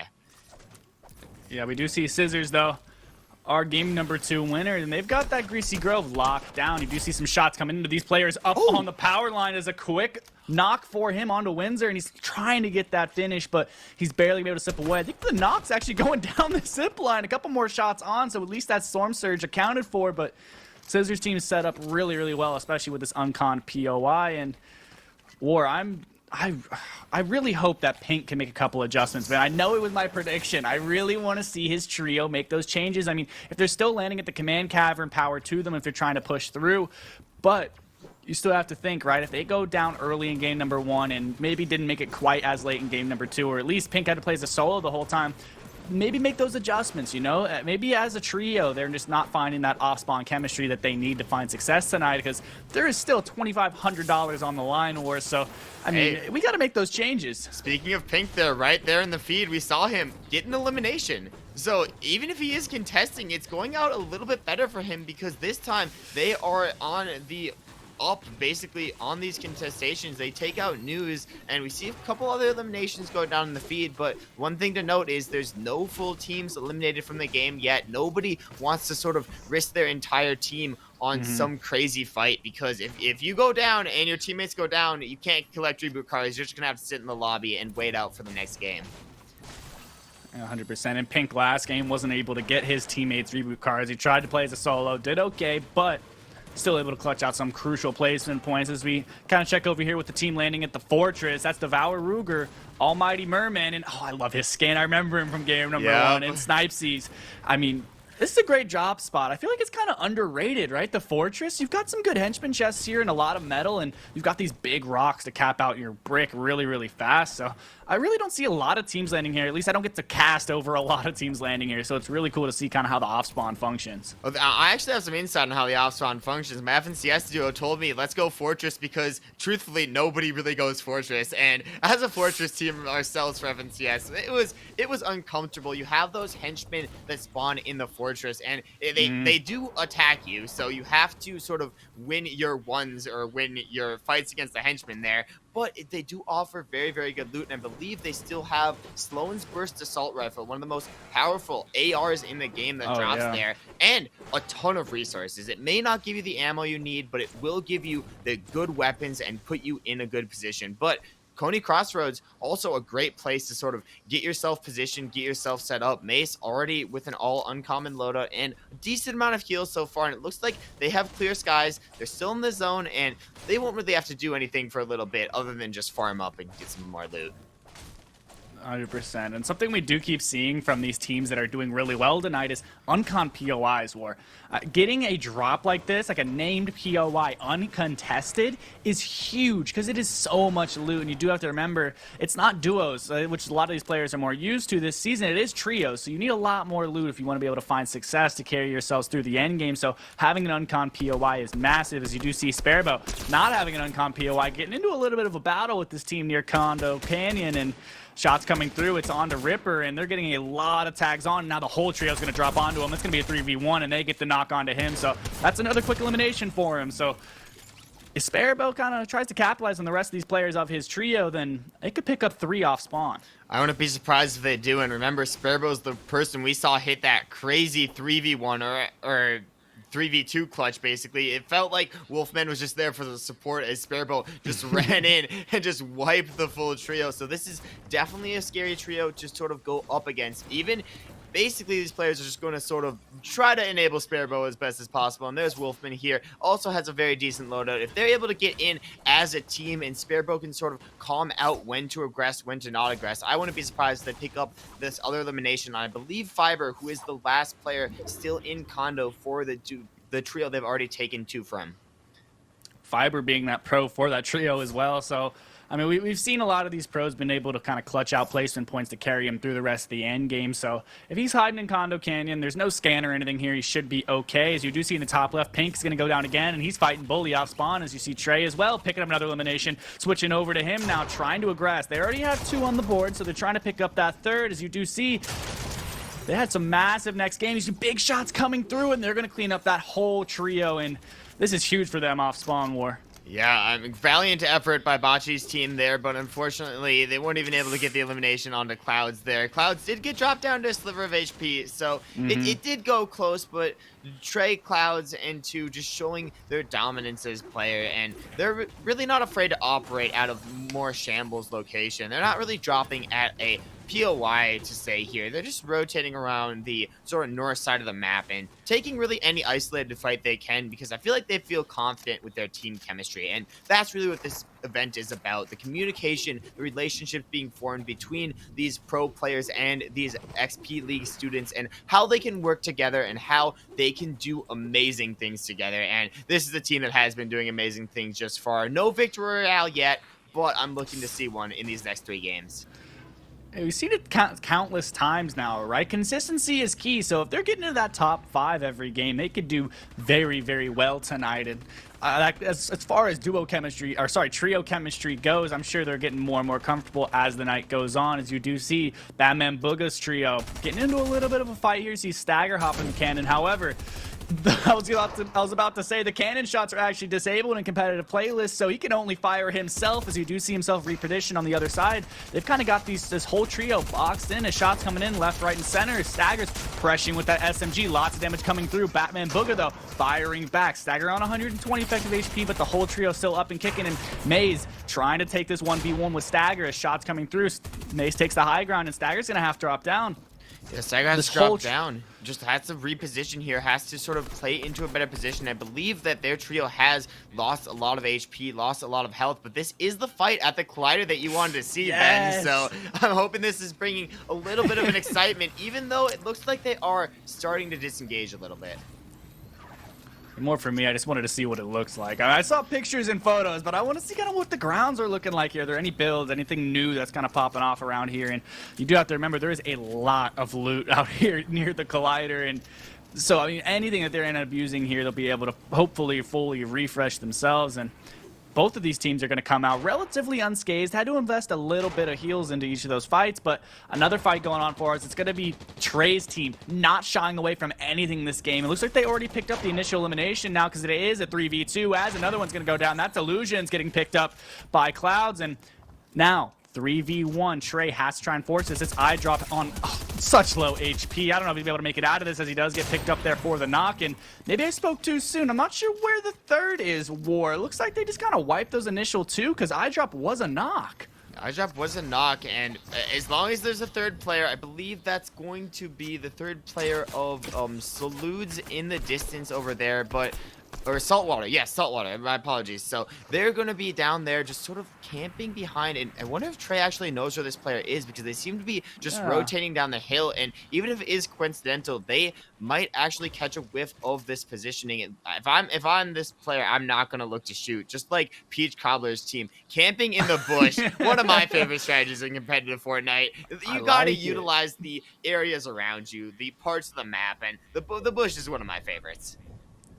It's not even like, so it's like a lot of people think, oh, they're in a bush. It's kind of funny, but like this is a very viable strategy, especially when you have such a placement heavy format. I mean, these guys can clutch a lot of points from this spot, and it really makes it so they don't have to invest anything before they rotate. So they're in a really good position as well. But another team that we've kind of seen throughout the night, Vanessa, Sari, and E, relaxing here towards the top side is on the opposite side from Peach's trio that we saw down towards the bottom of the map, and they've got a little bit of a rotation ahead of them, but they're set up well if they're relatively uncontested. They do have a trio behind them back on the edge of zone trying to tiptoe their way in, but they're totally set up fine here. They're just going to rotate early. Nothing too serious for them. I mean, they don't have any eliminations on the board yet, but that's not a big deal. But I do have a look at the leaderboard here if it hasn't updated for the rest of you guys over in the Twitch chat, but we does look like it's going to be Cloud's trio in first, Bravo in second, and Mystic's trio in third, War. Wow, I mean, we've been hearing from these trios all night, so I'm saying wow like it's a surprise when, I mean, these are the players who have been popping off at the end of the day. I mean, Clouds is such a scary team to sort of go against, with Trey and 2 as well, and another scary team to go against, but hasn't really been popping off so far is going to be Bonsai Bros, Windsor, and Kinshire, looking to make sort of this like smarter, safe rotation. They kind of got taken a little bit off the dead side, but they're still in a very good position to make this rotation. Interesting thing about Bonsai's loadout, you're seeing the no shotgun, and if you have played Fortnite, you're not, and you haven't played it in a really competitive standpoint, you're not really used to like the no shotgun. It's actually pretty common to rock or run without a shotgun, just because the SMG can do some serious damage, and as long as you have sort of like one of those burst assault rifles or the Ranger ARs to sort of supplement that damage at range, it's a very, very viable loadout, and Bonsai a very smart player, so a great person to have this loadout and utilize it. They may want a little bit of rarity upgrades, but for now, they'll be quite content with their situation. But something they might not be content with is having Bravo's team in the distance, because Bravo's team, in second place, as you said, have been popping off all night. Oh, absolutely. Something to touch on again real quickly. I mean, this is a trios game mode compared to the normal duos game mode. We do see a lot of players not rocking a shotgun, but if you have trios, you do have to distribute that ammo to an extra teammate. So if you're really rocking a lot less ammo just kind of overall, it could be a problem for you. However, if you're locking down a large POI and being able to expand your loot path, you should be fine and ready to go. And as you do see them here, this is Frey. I mean, his loadout. Like, what? He's got the legendary striker SMG and the epic burst rifle and 2 pads on top of that. They're set up super well, and they're doing really well for the night so far, as you do see Bravo in the distance. And are they only as a duo, War? They could. I don't think I remember seeing their teammate go down. I don't remember seeing their teammate go down, but it's possible they are a duo. But somebody I have no doubt says is a trio is going to be Frey, Skies, and Boxton here, because there we go. They have been a trio up until the top 10. Their teammates are only really going down, or really only overextending once you get into the top 10, and I believe they're one of the only teams to sort of play like that, to have this passive play style, and they've been doing fairly well on the leaderboard so far as well.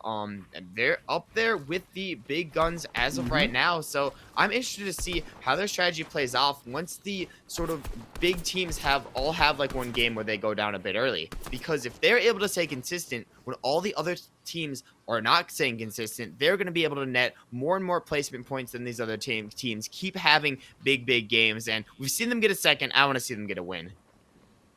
Please, man. I love these moving zones and trios. One of my favorite game modes. Just the whole dynamic of it is just so interesting to me to see these guys play together. And not to mention, tonight's a pro-am, so there's that special little something in these games that feels different and feels more exciting to it. As you do see Scissor sitting on high ground, and they're also sitting around 4th place tonight. So if they can have another good game, it could push them up into that top 3 position, and maybe even into 1st place, because the scoreboard's pretty close. I'm not sure if it's out yet, but hopefully we'll get to show show that to you guys soon because it's really starting to heat up because we are probably around that halfway point of the night with this being game number 3 and us only having 2 more games left. So there's only a small amount of time left, and it's ticking out for these guys. It is ticking out for these guys, but one thing that can extend the time is going to be the zone pull. It's right over Command Cavern, and if there's a dynamic zone that you can have, and I know you probably wanted the Collider endgame zone, but second to that is going to be Command Cavern because you have the high ground, you have the low ground, you have the mid ground. You can play inside of this huge mountain that has so much mobility, so many ways in, out, left, right, and center. Like, there is so much potential from this zone. Absolutely. Not to mention there's the scanner on top, right? So as the zones come down to the end, it becomes pretty useful kind of identify where players are and as if they're moving up on the mountain, trying to sneak up behind you. And there's also a large amount of static movement in around this area as well. You've got the wind tunnels positioned around the POI on top of the cannons, but some guys who are chilling with that zone pool, Scissors Trio, dropping an emote for the stream. I do like seeing that on the main broadcast. So Kyle, Scissor, Jonathan just chilling up here. They've got 4th place. They just kind of have to play things out. They've got 1 elimination to their name, so Storm Surge will not be an issue. So they just got to make sure they can clutch out these placement points in war. Looks like they've got the car again this game. Yeah, I love the car for mobility. You may not get that much use out of it in this zone just because even though you do have those Chonkers tires, it's so hard to actually rotate up and down these big mountains, especially when there's 20, 30 other players trying to build around you. But I'm interested to see those teams that are actually inside of Command Cavern or inside of the blimp right now, or even camping these sort of positional static mobilities here. You see that a cannon has actually been boxed up for Vanessa's team, and this is really, really high IQ from these players here because they have so much to sort of play around with the cannon. You can shoot yourself basically left, right, and center. You see Trey's team also positioned on the cannon, and everybody's going to sort of clump around the static movements, and I don't think there's going to be much fighting, and we might actually see some of our first Storm Surge this game just because there are so many players split up into like little chunks. People are claiming high ground, low ground, and mid ground on all different places, and a lot of things in this zone are actually indestructible. We're used to being able to sort of like break through builds, break through stuff, but in somewhere like Command Cavern, you can't break through an entire mountain or an entire sky blimp in a sense. So it's all going to come down to who really knows about the zone the most. And yes, it does pull directly over Command Cavern. This game is going to be insane. Dude, it's so hard to predict what's going to happen in these zones. You really just have to, from an IGL perspective, right? The best position is obviously as elevated as you can get, but you also have to think, right? If you're kind of de-elevating yourself or maybe even positioning in the cavern, I mean, if zone pulls a bad way, you could be in big trouble, as you do see Scissors actually having to make a rotation now as Jonathan takes a little bit of tags on the backside, but Scissor and Kyle boxing up. They should be okay to kind of carry themselves through, but man, if it pulls through Command Cavern, I mean, all these players are going to have to position in, but moving zones are going to be crazy within this POI. Like you said, War, because you can't break your way out.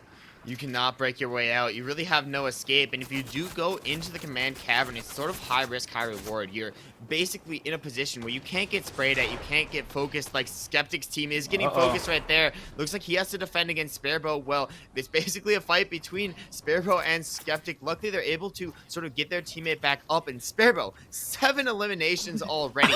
This man is absolutely insane. He is popping off. And Zogi and Wolfman both on 1 as well, so you can't deny the fact that all these players are really getting involved. All these players are sort of fragging out as a team here, and looks like Zogi here might look to get on the wall of Skeptic. No, actually just going to reverse back, and here we are. We see Storm Surge, and maybe not the best team to tune into when it comes down to Storm Surge, because they are basically as much above as I've ever seen in my entire life. They are so far above, and you're looking at how crazy this zone is right here. I believe Scissors team is actually going to be moving inside, and I'm interested to see what other teams are inside, but more interested in this fight right here because Skeptic did get knocked, and now it's going to be on the back of his students to sort of clutch up for him. And Skeptic's down. That's the pro for that whole trio, and it's Sparebow there again.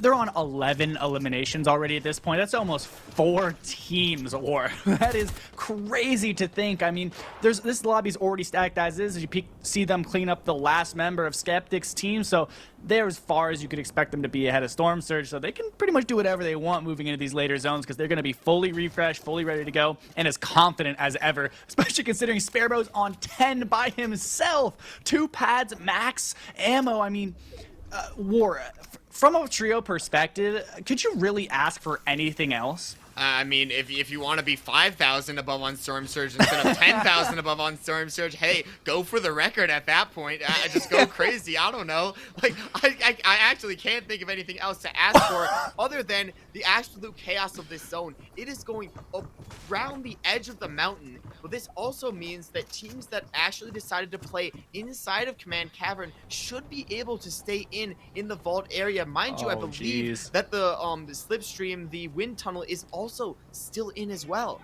So players could be playing down there. There's so much potential. But speaking of potential, we gotta focus on bully on high ground, and having high ground in this zone is crucial because if you're able to control the mountains, you're able to stay high above everybody else, and you do not have to technically, mechanically rotate to other players. And the players who are gonna have to rotate. Sparrow goes down. And to Playify. And Playify was one of the players that actually popped off last game, and that is crazy. But focusing up on these players that have to rotate, brink of winning, now maybe on the brink of losing here as he just gets shut down right there. And now it's just the high ground team just controlling the entire lobby. Oh, that was good, War. I like that one.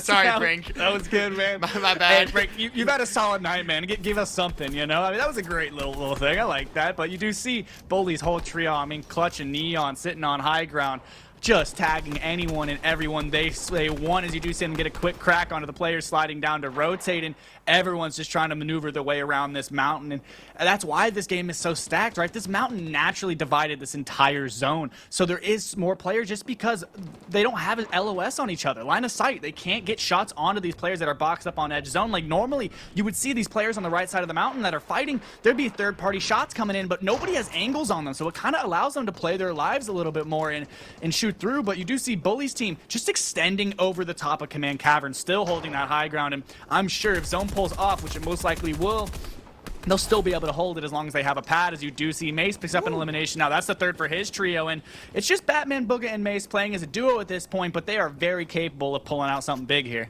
Yeah, it looks like the zone did pull away from Command Cavern, so I'm interested to see the teams inside Command. What are you going to do? The teams on ultimate high ground, what are you going to do? It seems like Batman's, Booga's plan is to use the plan. Mace is going to follow there, and they're going to be off, and this zone also plays over some static movement. It plays over a pre-placed pad, so if that's still up, players could also use that and sort of double pad themselves, sort of recycle the old pads. But it seems like every player is just taking to the skies here, and it is absolute chaos in this zone.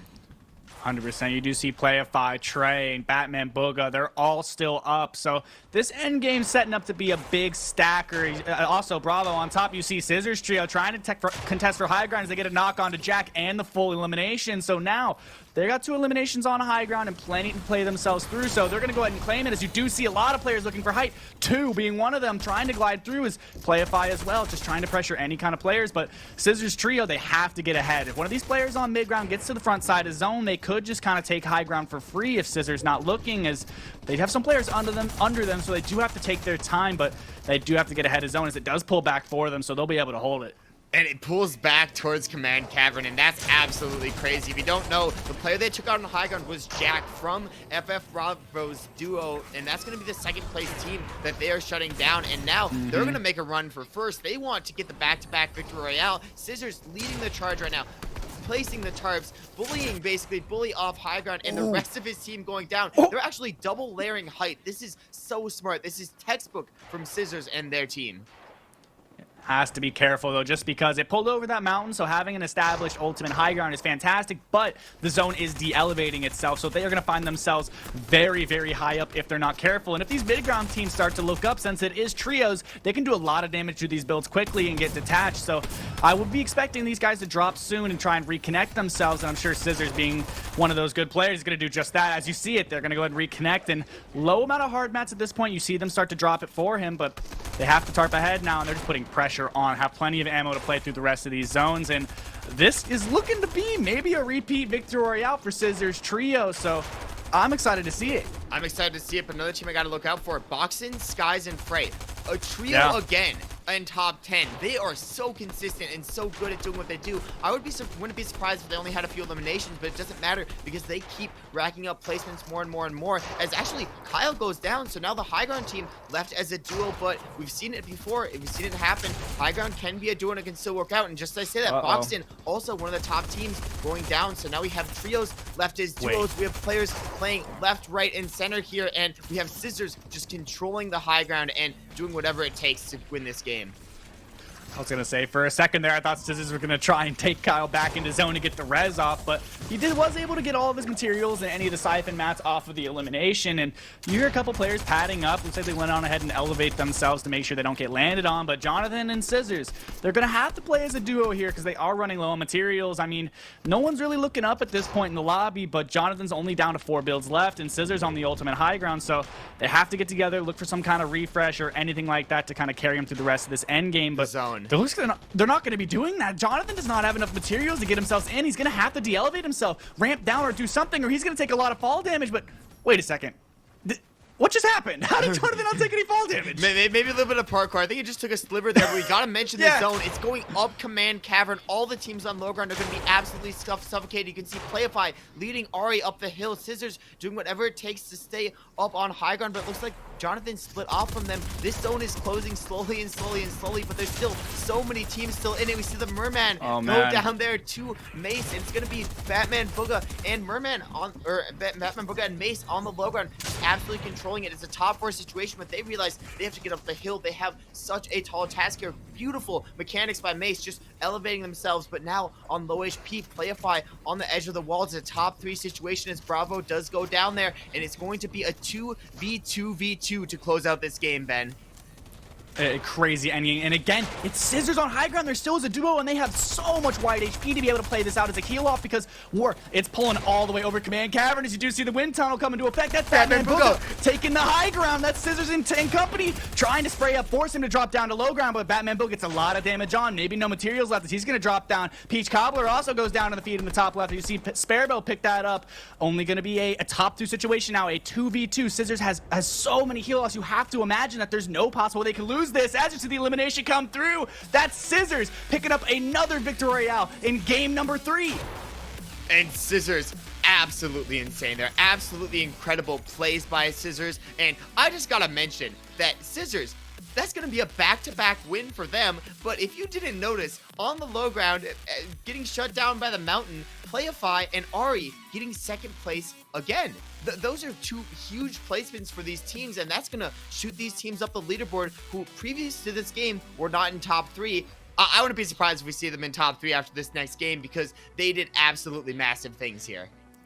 Consistency is key, and Scissors Trio is doing just that, picking up their second victory royale of the night. That is absolutely insane. But before we get a look at the leaderboard, we're going to be going to a quick break, so don't go anywhere. We'll be right back. I don't believe we will be going to a break. Yes, totally wrong. We're actually going to be throwing to Duster, I believe. He's going to do a little bit of talking about...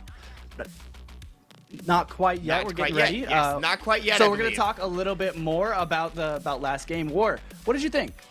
I could not have asked for a better zone. I could not have asked for some better action in that last game. There was so much to unpack from that game, and on that 9th zone, on that final zone close there, it was incredible to see those players just do whatever it took to survive. We saw a lot of amazing plays. Batman Booga utilizing the wind tunnel to just shoot himself up into the sky and try and take high ground. I think that was a desperation play, but it was incredible at that. But we got to talk about Scissors and their team picking up the victory royale again. That is crazy. They were set up not only to play that out because it did pull over the mountain, right? To hold that high ground throughout those moving zones was incredible, but they were set up for the heal off if it came to it. I mean, luckily for them, the players down on low ground did get suffocated and go out to Storm, but I think he had 4 floppers, 6 chugs, and med mist maybe. I mean, he had so much more, and his teammate was ready to drop down to pick up any kind of eliminations he could. That was played perfectly from them. They had such a great run during that end game, and these leaderboards are going to shake it up like crazy. I mean, Scissors has to be in first place at this point, right? I mean, they've been playing so well. 2 wins. You can't really ask for much more. The only thing that's holding them back is sort of that slow start, that game one that wasn't ideal. But what they're doing out of Greasy Grove on all north pulling zones is absolutely incredible. They have to make long rotations, so it's not based off of the zone that they're doing this. It's based off of their actual skill, their actual mobility. And you can see even in that last game, they had time to chill. They had time to drop some emotes just to have some fun for the stream there. And I think that's what this is all about at the end of the day. It's about having fun. It's about enjoying yourself. And it's about having a good time with these pro players. And on the side, we got to remember that there is a prize pool for top 3. So, I mean, putting yourself in that prize pool is going to be pretty good. And Scissors' team, as well as Playify's team, looking very good when it comes down to claiming that prize pool. 100%. And we have to think, though, right? Any massive games, anyone within that top 10 realistically could still have a chance of pulling themselves back up if they can get themselves a victory royale with a good number of eliminations. So a very, very exciting night. And we know the players that are on these trios. They are very capable of pulling out clutch moments. I mean, not only are they succeeding within this kind of region, but in the FNCS as well. So I'm really excited to see how the rest of these last 2 games are going to play out. I mean, yeah, it's been crazy throughout the night, and I think part of the stuff that's bringing on this craziness, is bringing on this excitement, is the talent of these XP League students. They are actually incredible at what they do, and I've seen these players do basically amazing things even as solos. I could shout out a number of them, but another person we got to shout out has to be somebody from Cope, one of the organizations helping sponsor this event, and that's going to be Duster. And we're going to bring on Duster to the cast right here. Welcome. Duster, how you doing, man? I'm doing good. How are you? Hey, I'm doing great, and I know you work for Cope, so me and Ben, we're got to ask a few questions about how you sort of pulled this event together. But first, as I know a Fortnite player yourself, what do you think about the event so far? Have you been watching these games, and if so, what has surprised you or been interesting for you? So it's actually been a while since I got into Fortnite. I played the first round, and it was pretty exciting. It was nice to kind of like relive what I used to play all the time. I had a blast with it, and I think that that last game was probably one of the most entertaining games I've watched in a while because Crazy, it was yeah. on Commander Cavern, which is just totally different in elevation, and it just really showed how height can change everything. Yeah, one of the new POIs and going into chapter 3. So definitely a big change if you've missed out a little bit on the competitive scene for a bit. But Duster, please, could you tell us more about your role at Cope as the community director? Yeah, so pretty much ready for Cope. Actually, I'll just explain Cope real quick too, for people who don't know what Cope is. Pretty much Cope is a nonprofit organization. We focus on bridging the gap between parents and their kids who game. What I do for Cope personally is I stream on their Twitch channel. I also do some of their Twitter posts and any other social stuff. Well, and that's awesome. I love anything that's able to sort of like bring families together around esports, because I mean, at least in my family, I show my dad some of the broadcasts that I do. I show my dad some of the games I play, and he tunes in. And he's like, "Yeah, I love to see it happen." So we love sort of like the bringing the communities together, and I think doing this with the pro players and sort of like bridging the gap between pro play, casual play, family playing, and I think that's always going to be great. But as somebody who works in the esports industries, what's some advice you would share to students who are someday hoping to sort of like work in the industry or become one of these pro players we get to watch them like play with? I mean, these pro players, they spend hours a day playing. I mean, they put time into it. They're obviously like they're playing for fun occasionally, but more of their time is going to be spent doing like scrims to improve their skills, also improving their chemistry with their teammates because teamwork in FNCS is a big deal right now because they're only doing team modes right now. I think for becoming part of the gaming industry that isn't pro related, so like the more executive side, I think maybe just trying to get your name out there is the most important thing. Proving to people I can do this. I think that's how a lot of people have made their name in this industry. Dude, it's so cool to see these students and everybody come together. I mean, especially in the esports scene, it's only been popping up more and more.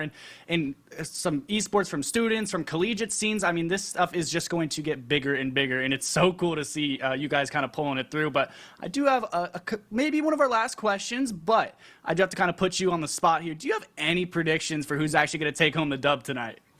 Well, I had my predictions at the start, but they've been pretty wrong. Same. So, Relatable. I don't know, honestly. Bravo's team is looking pretty good, but Scissors' team is also looking really good right now. So I think it'll probably be one of those two. All right, yeah, I'd probably agree. Hindsight is 2020, and we sort of have the hindsight advantage. So it doesn't matter if our predictions were a little bit incorrect in the start. We got him. We got him down now, hopefully. But Duster, anything else you want to talk about with Cope or with this event before we send you off? I think I'm good. All right. All right, perfect. Thank you so much, Duster. It's so great to meet you, man. But I do think we're going to go to a quick break before we hop into game number 4. So don't go anywhere. We will be right back.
Welcome back to the XP League and Cope Pro-Am featuring Fortnite and War. We've had a crazy front half of the night, and this back half is only going to heat up. And Man, Scissor picking up his second win of the night award. Any other thoughts? I'm somewhat speechless, and I think you should be. Like, picking up 2 victory royales is very, very impressive, and doing it back to back is just a show to how consistent Crazy. some of these teams can be, and how good some of these teams can be, and really on the back of just consistency. And they're not like fragging too much. They're not going too aggressive for the eliminations. They're just doing everything just right, everything in moderation. It just looks perfect. The high ground takes are there. The plays as a trio are there, and I'm hoping that we get to see a lot of other stuff there in these next games here, because they have been going crazy. I always love the back half of the night war. It's my favorite, actually, just because we get an idea of where the leaderboards are looking. So we actually start to know these players, realize how they're doing, what kind of play styles they like to take. As you do see, Clouds picks up 2 eliminations quickly in the top left, and man, it's just so much more dynamic the second half.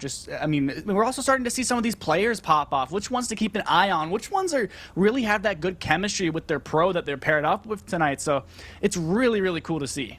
It is extremely cool to see. And one thing I gotta mention about Clouds' team is they're actually in first place as of right now. They're still ahead of Scissor's team, and it seems like Scissor and Kyle sort of looking for the same elimination they got on the first game onto Windsor. Interesting to see that Windsor opting to drop at the same zip line they got knocked off of here, and they're going to go the shots. Kyle, can you hit them? Yes, you can. That's going to be the headshot from Kyle from down range, getting that quick elimination. Hopefully, Windsor isn't going to get full eliminated there, but if you're Scissor, you might actually want to overextend for that elimination, because it sort of gives you an extra point, gives you a boost on the leaderboard, and if the team ahead of you is getting eliminations off spawn, you need to sort of replicate that. You need to do the same, because it is only the top 3 that are competing for prizing here. Yeah, absolutely. And if I'm not mistaken, Scissor's team is the one that's got the 2 victory royales, right? I'm not reading this wrong? Yes, that is. Yes, they are. Okay, they're not in first, Yes. which is crazy to think. I mean, granted, it is. You could say it's a placement-heavy format, and especially in trios, a lot of these teams are focusing placement. But you also have to realize, I mean, eliminations is a huge part of it, and that's honestly the reason why Cloud's team is up in first place right now, has a 7-point lead, and Scissor and Bravo's trio are both actually tied for second place. So Scissor's going to need to pick up a couple extra points if they want to get themselves a little bit of a lead going into this this back half of the night. Granted, I mean, they have 2 games left, right? And they're guaranteeing that car off spawn every game and maybe an elimination. But they've got to kind of force it a little bit if they want to gap themselves and give themselves a little bit of a lead.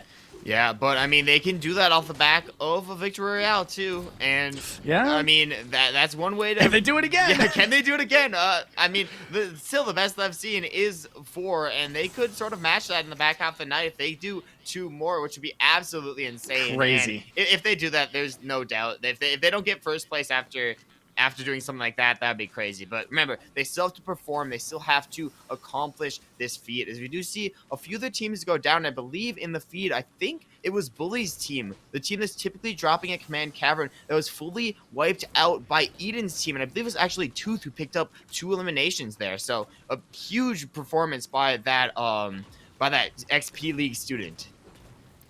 Oh, 100%, man. I love seeing these students, actually. I'm not as familiar with this league as a lot of other people are, but it's so cool to see and get involved with it. And I'm so happy to be here. These guys are awesome tonight, especially for getting able to cast the Pro-Am. This is such a crazy cool event that's being put on, and these students are playing out of their minds. Yeah, and even checking the chat on the side, I see all the messages, and I know we're talking about it, Ben. The support for the students is definitely there, Huge. And it's massive, and it makes the pro players seem like a little bit less overwhelming, because it's not really about them at the end of the day. It's about the students, and it's about how they're performing. And the team that's been performing very, very well so far has been Pink's team, but it's sort of on the back of Pink kind of clutching up placements themselves, so I'm interested to see how they're engaging as a team against Eden's team, who did wipe out Bully's team at Command Cavern this far, and you can see the double pressure is coming in. They're fighting as a team. This is what I like to see, the Game 4 improvements, but unfortunately, Gray does go down. Gray goes a little bit too aggressive. It's going to be up to Pink and V8 to sort of clutch up there. There's the elimination onto Tooth, sort of one of the clutch factors for the team, and now it's a 2v2. Man, to get the trade there is exactly what they need to do, because I do believe Pink's trio got knocked out by them last game. So now it's a 2v2 for them, a little bit more of a fair fight. So I'm sure they don't want to go down off spawn again, and that's never fun to see. But players who are always playing aggressively is going to be Trey's trio. Already got 2 eliminations on the board, and that's the third on to Nicole, and that's a full team wipe this early on in the game. I mean, they're just racking up the points at this point. They're ready to go. And I mean, I'm not exactly sure where they're landing at. They're always on this backside and they don't really care. I mean, any other teams that are landing with them, looks like instead of trying to land on a named POI and loot up, they're just kind of aggressing for it. As you do see, Pink picks up a knock, but he gets cleaned up right after it. And again, that's going to be Eden's trio winning off spawn against Pink. Yeah, Eden, a team I sort of want to see start popping off a little bit more, and I think that's why they switched their drop up here. They're like, okay, on the back half of the night, we're down. We are a little bit down, but we may not be out of this. And they switched up to Command Cavern, the most contested POI, and one might think that's a little bit risky, but they're showing up here. They fragged 2 of the top fighting teams in this lobby basically out of there, and now all they need to do is eliminate Gunner, the NPC, get the key card, open up the vault, and they basically have a good placement in this game assured. 100%. I mean, these XP League players are doing so well. It's so cool, man. And hey, over near Tilted Towers, actually, I don't think we've seen off spawn at Tilted Towers yet. You've got Quinn's trio landing over here with Void and B-Gray, and G-Gray, but also Peach Cobbler. It's one of those players that I've actually been seeing a lot pop up in the chat. So we got a few fans rooting for him tonight, and I don't know if we've seen them in late game that too much so far, but I mean, landing at Tilted Towers is no joke. I mean, there's a lot of loot here, especially with the team like led by Quinn. Like, War, wasn't that your prediction for the night? Yeah, that was my prediction for tonight, and they decided not to go Bugle, a place that Quinn's a little bit more familiarized with. But, I mean, you still get a lot of loot out of Tilted Towers, even though it is destroyed. And it looks like Gray and Void having pretty decent loadouts already, and interesting decision not to pick up that shield keg off in the distance. Maybe he knew there was a med mist there. Yeah, that's the genius I'm talking about right there. Able to sort of rotate himself out with the team, finding the cannon, and now all 3 of them are going to rotate out of command and actually going to head towards the Collider, one of these new POIs, and sort of try to steal some of the loot from this area, because there is a lot of loot you can get in this area. It's so open too. Sorry if I'm in awe. I haven't got a good look at this new POI, and it's really cool to see how these the new POI functions within the area of the map, and these players landing nearby. As you do see Retro's trio getting a little bit of fight. You see Ronin get knocked. That's Awkward's on high ground, trying to pressure down. Mystic gets the finish, but Burn trying to pressure through as well. And I think that's the full wipe for him. All 3 players up, 3 eliminations as well, and just outside of Sleepy Sounds, they're going to secure it again off spawn. Yeah, Burn, Mystic, and Oakwards have been kind of popping off, but they've kind of been doing it subtly at the same time. It's like, I don't expect it. Right now, I believe they're sitting in the top 10, and I believe it's going to be 6th place. Yeah, 6th place overall, which is actually amazing.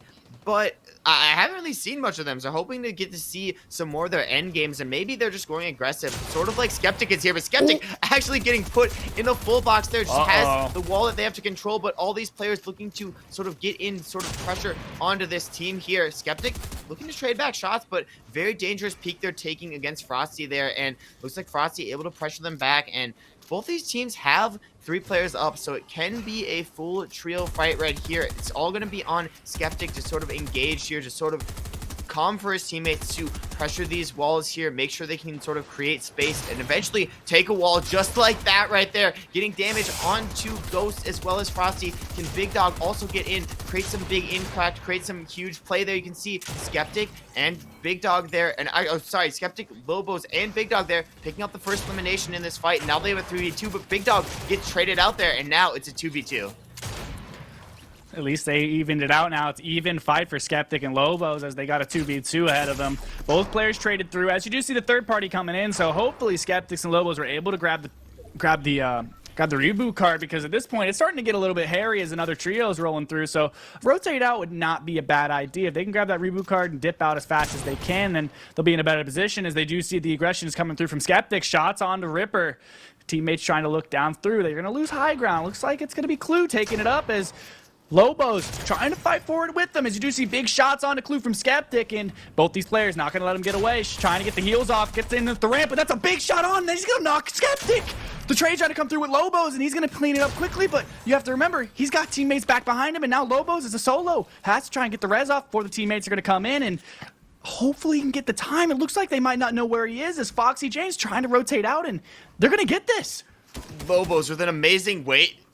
I don't want to cast a curse it. Flesh is right on that wall. Big Flesh could be pressuring, but Skeptic gets up. Lobos with a big shot. Can he find us another one? Just barely misses, but finishes it up with the help from Skeptic. Lobos putting the team on his back, picking up 3 in that fight. That was absolutely incredible.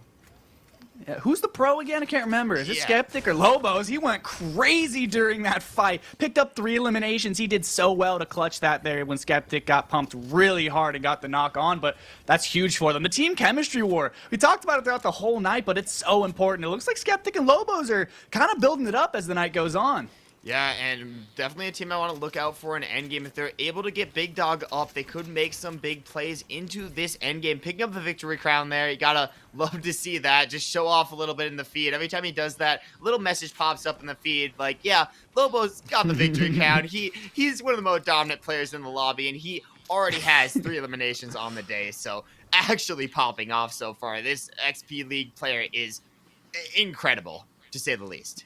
Yeah, got to get the res off to the 3rd, though, on the Big Dog, and they should be set up really well to kind of pop off during late game, as you do see. Playify's trio still fully up, and Quinn's as well, with Void and Gibre still sitting up well. I mean, they've got armored walls, plenty of ammo, so, and they're in a good spot in this zone. I mean, granted, everyone's kind of speckled around the map, and Playify's on the reboot van, but these guys are all set up super well for this late game. I mean, second zone is closing, so don't have to worry about it too much. Or there's only 43 players off. This lobby's kind of dropping off a little bit quicker than our last ones, but you have to take it seriously. If you overexpose yourself for one moment, I mean, these players, these trios, they are very capable of taking you out in an instant if you overextend. Yeah, the lobby may be losing players a little bit quicker. However, the caliber of the players and the caliber of the teams, I think, have only increased. Just because it's that experience you can get. It's that value of sort of learning from and playing with a pro player as a experienced player, but maybe as not an experienced player to sort of these like massive events. I mean,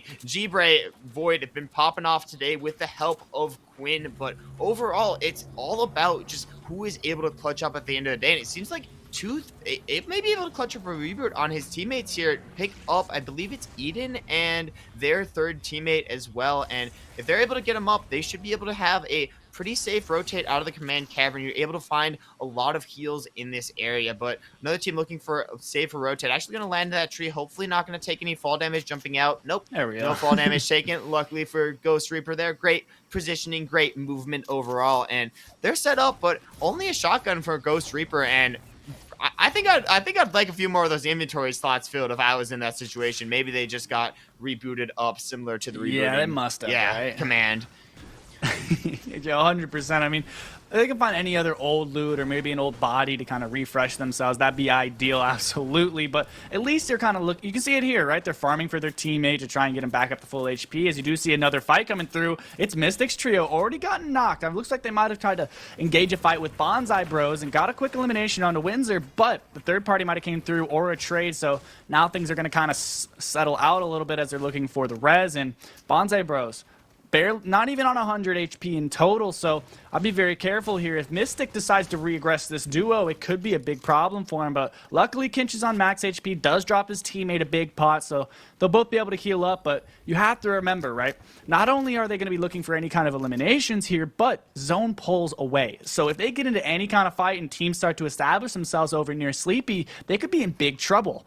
Yeah, they could be in big trouble, and we're seeing another north zone. This is crazy. Like, all these zones seem to be going generally in the basically exact same direction. It feels like this was kind of a duplicate zone of game 1 in a sense, but I don't know if any zone can really get as crazy as a game 3 zone. It looks like Kinch and Bonsai Bro playing it safe instead of like actually aggressing onto that team. They don't want to sort of pick a fight when they don't have to. So if you don't have to, then don't do it. And it looks like they're just gonna let Mystic and Onwards just build their way in, and they might actually have built somewhat of a path for Bonsai and Kinch to get in. And the other thing to note is if Bonsai and Kinch have the card, they may be able to go for a reboot onto Windsor, but at this stage of the game, it would be quite risky to do so.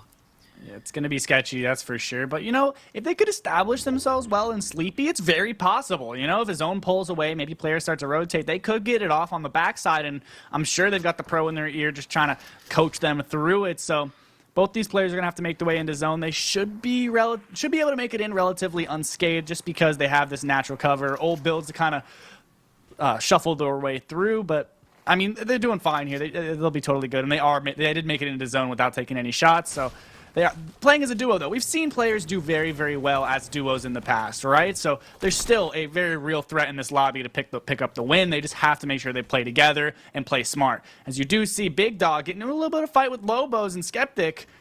I mean, this whole trio, we saw them fight earlier, and Lobos is on a tear this game, picking up 3 eliminations on his own. So I'd be careful, guys. I mean, Lobos is on fire.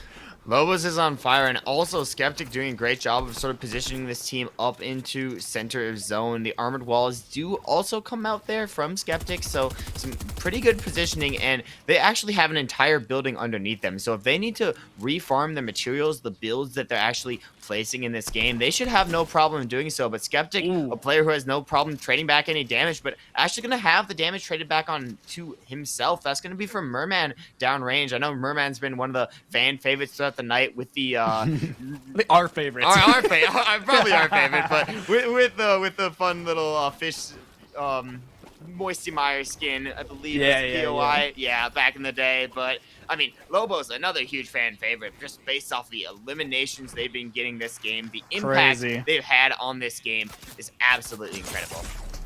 He's playing so well, but you do see him get cracked there on backside because they've got a bit of a rotation to go, and there are some players posted up on elevated high ground just trying to rain down fire. So they are rotating early, so they should be okay as long as they're able to get fully healed up before they rotate.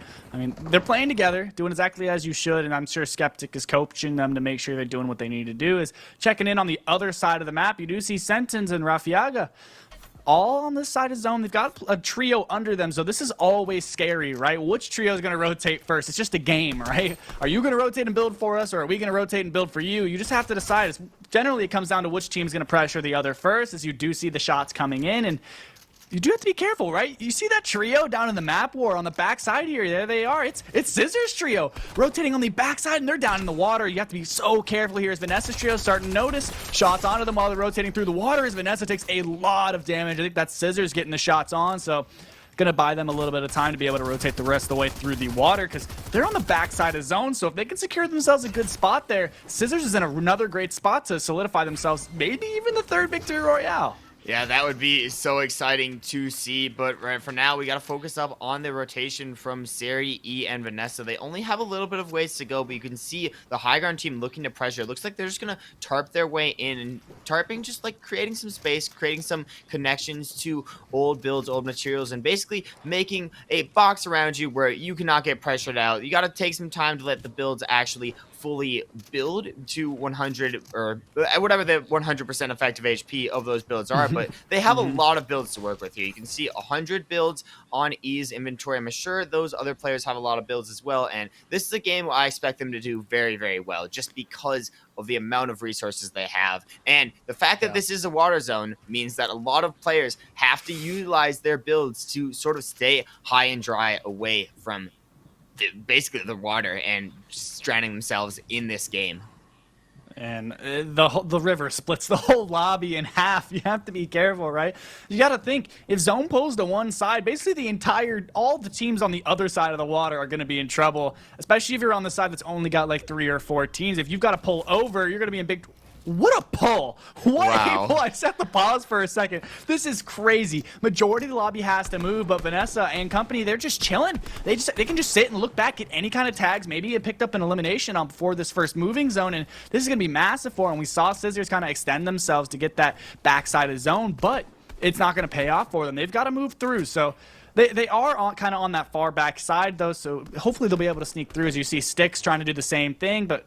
Vanessa and Sari, guys, we got to start looking. Like, this is where we can pick up a massive elimination before these moving zones, and they're just kind of sitting, not wanting to overexpose or really look at anyone. Well, that's because a lot of these teams are actually afraid to move right now. You either have to rotate over water, or on the bottom of the zone, there's a small little edge of basically land that everybody Very could run small. across if we all say, yeah, we're all gonna just like be peaceful and just go one by one. But players don't want to go one by one. They want to get in as soon as possible. And you see a lot of pads being used. I hope Scissors team over there, I believe that's gonna be, oh no, it's actually 6 that they're shooting at. Scissors already in zone, already de-elevated and already in a great position, but Vanessa trying to stop that great positioning, trying to make a halt to our very, very dominant team in Scissors, Kyle, and Crazy. Jonathan down there. But they are solid. They have not faltered this entire competition just off of consistency.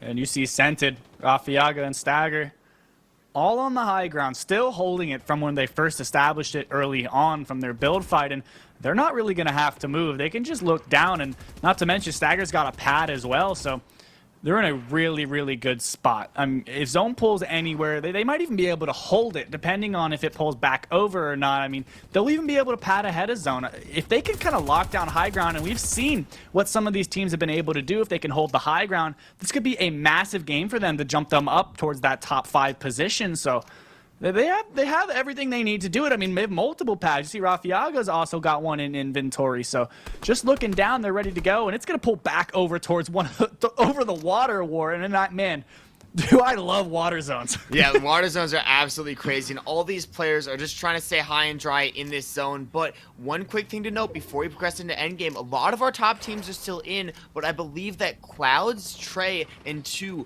did all go down. I think I have not seen them in this lobby thus far, and usually they're in this lobby picking up a lot of eliminations, but I think they have been eliminated thus far, and that's our first place team, so it gives opportunities for Scissors team, Bravo's team, Playify's team, Batman's Booga's team, Mythic's team, all still in the lobby, all able to gain points this game, and this is one of the teams we're talking about here. Batman's Booga's team just leading the charge. Batman Booga playing as such a great IGL, while Mace just looking out the back. He sees Lobos in the water, going for the shots, not really able to find much just yet, just looking for some space, just looking for some control as we get to see the chaos of this zone. Everybody is elevated because nobody wants to rotate through the water here. You got to be careful, right? Anybody runs out of materials, they're going to be dropping down into that water to try and swim through. So if you're a trio, you have to be careful if you're going to try and choose one of those lower layers, because you're going to be the target of those clutch eliminations to get a refresh for those solos. So staying elevated is exactly what you should do, and Batman Booga is doing just that as you see them throw out the pad for the low. And they're going to go ahead and get to the front side. Looks like they're looking for kind of a refresh. Mace is trying to force something, getting a little bit aggressive, looking for something quickly as you see him. See a couple players now trying to get some shots onto Breeze, and he's going to get that. That's a quick elimination for him and a full mat refresh. That's over 200 materials for him and Siphon.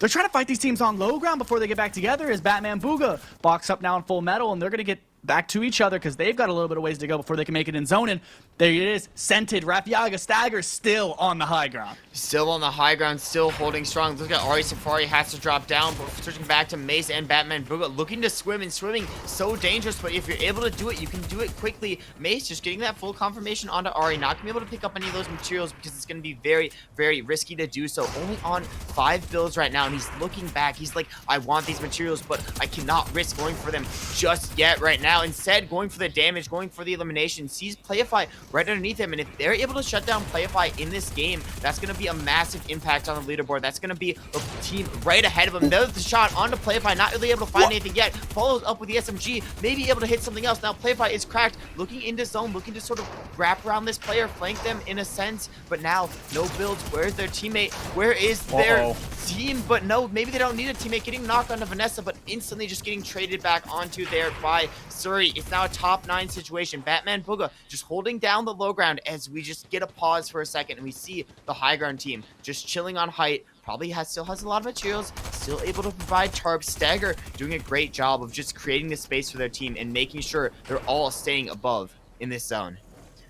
Stagger still got 500 wood as well, and a pad if need be, just raining down fire from the heavens as Foxy J gets beamed. Something I do want to highlight quickly is Nissan and Bravo. They've been in the front side of this zone the entire time. Every moving zone, every time we've gone to one of those pan shots, I've seen them on that side of zone just staying on the front. Not really trying to force anything because they're up there on the leaderboards. I mean, I believe they're sitting in 3rd place right now, actually tied with the 2nd place team. So a big chunk of points could shoot them way up the leaderboard, especially with the 1st place team already being out. As you see high ground start to drop down, gets an elimination onto Ruger, and he's trying to get back up to his teammates. You see right here, Rafiaga's just, they've already got 4 eliminations on the board. They don't need to force anything at this point, but Rafiaga does not care, picking up another one, and they're just chilling Bravo on the ultimate low ground with his teammate just holding it.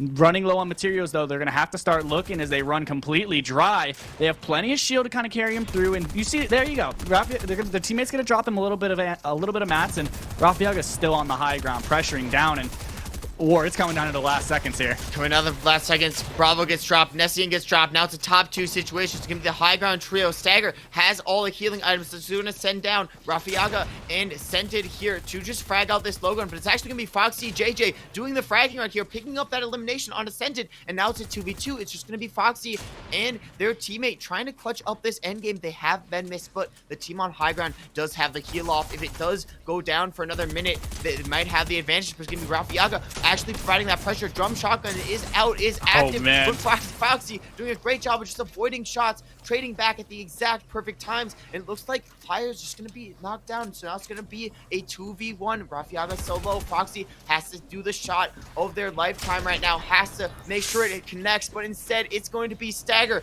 and Rafiaga, the XP League players, clutching up for their teammates here. Crazy game, and we've seen it happen time and time again, right? That numbers advantage. You can bring your full trio into end game, and that gives you that little bit of push you need to pick up the win there. And it's so actually cool to see those XP League players as a duo fragging out and picking up the win in the end. What a fantastic game number 5, and whoa, we've only got one more left, and it's getting crazy. It's getting crazy, and if I had to break down the game that just happened, there was a lot of teams that I didn't expect, like Scented's team of Rafiaga and Stagger picking up that victory royale. They just did it off holding height. They did it off of just better positioning, better placement, and ensuring that nobody else really contested them. Well, Scissors' team, and I believe also a lot of the other teams that we sort of expected to do well, we didn't really see them that much in the end game. They made it there, but they got pressured a lot. They had a lot of sort of lobby focus on them, and they weren't able to get that many placements. So that means that the leaderboard is going to be shook up the next time we look at it completely. Man, it's going to be crazy. Going into that 5th game, we already had a tie for 2nd place, plus our 1st place team went down early, so it's going to be very different, I feel like, from what we saw going into game number 5. But granted, that doesn't put Cloud's team out of contention. Even if they're still not in 1st place, they still very well could have a crazy last game and hold that spot or claim it back. But we've got our game number 5 coming up in just a moment, so do not go anywhere. We're going to go to a quick break, and we'll be right back.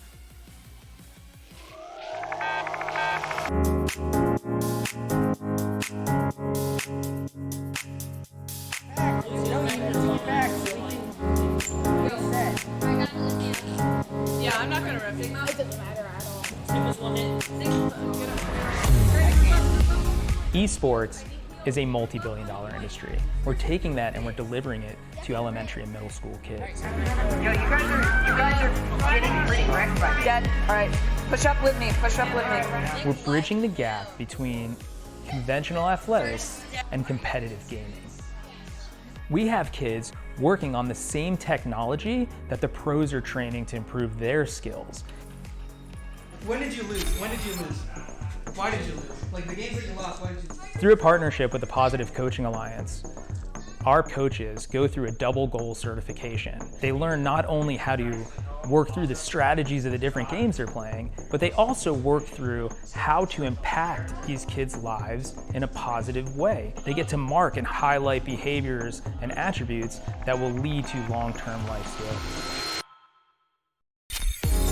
You love being Battle Mercy. Yes, Battle Mercy. No, it's not. Why don't you tell us your favorite move that Mercy does? So what brought me to XP League is the experience of my children. I had always hoped and wanted them to be a part of a youth athletics team.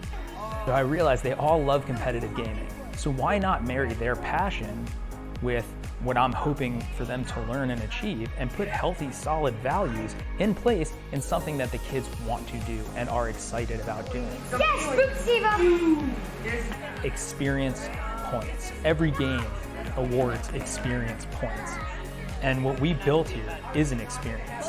Professional level equipment, the top tier partners in esports, They're also getting the experience of sportsmanship values, of working with mentors and coaches, and of being part of a team. It's all about the experience. I need you. Nice job. Go. Group in now. Push in. We don't have to get. Good game. Good.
Welcome back to the XP League and Cope Pro-Am featuring Fortnite and War. We had a crazy game number 4, and we're going into the last game of the night.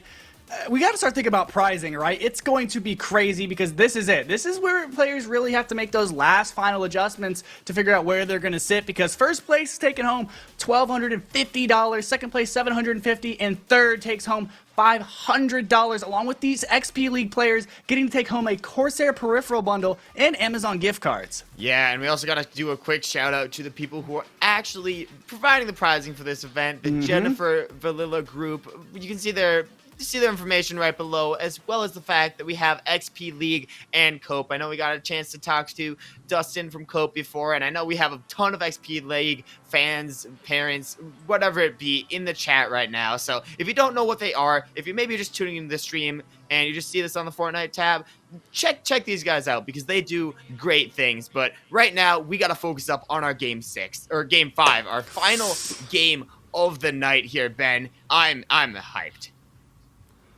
Man, this is going to be a crazy, crazy last game. But one quick thing before we get into the action, I do want to give a quick shout out and a happy birthday to Jay, the co-founder of XP League, who's been helping a ton to bring this event to life. Thank you so much, man, and happy birthday to you.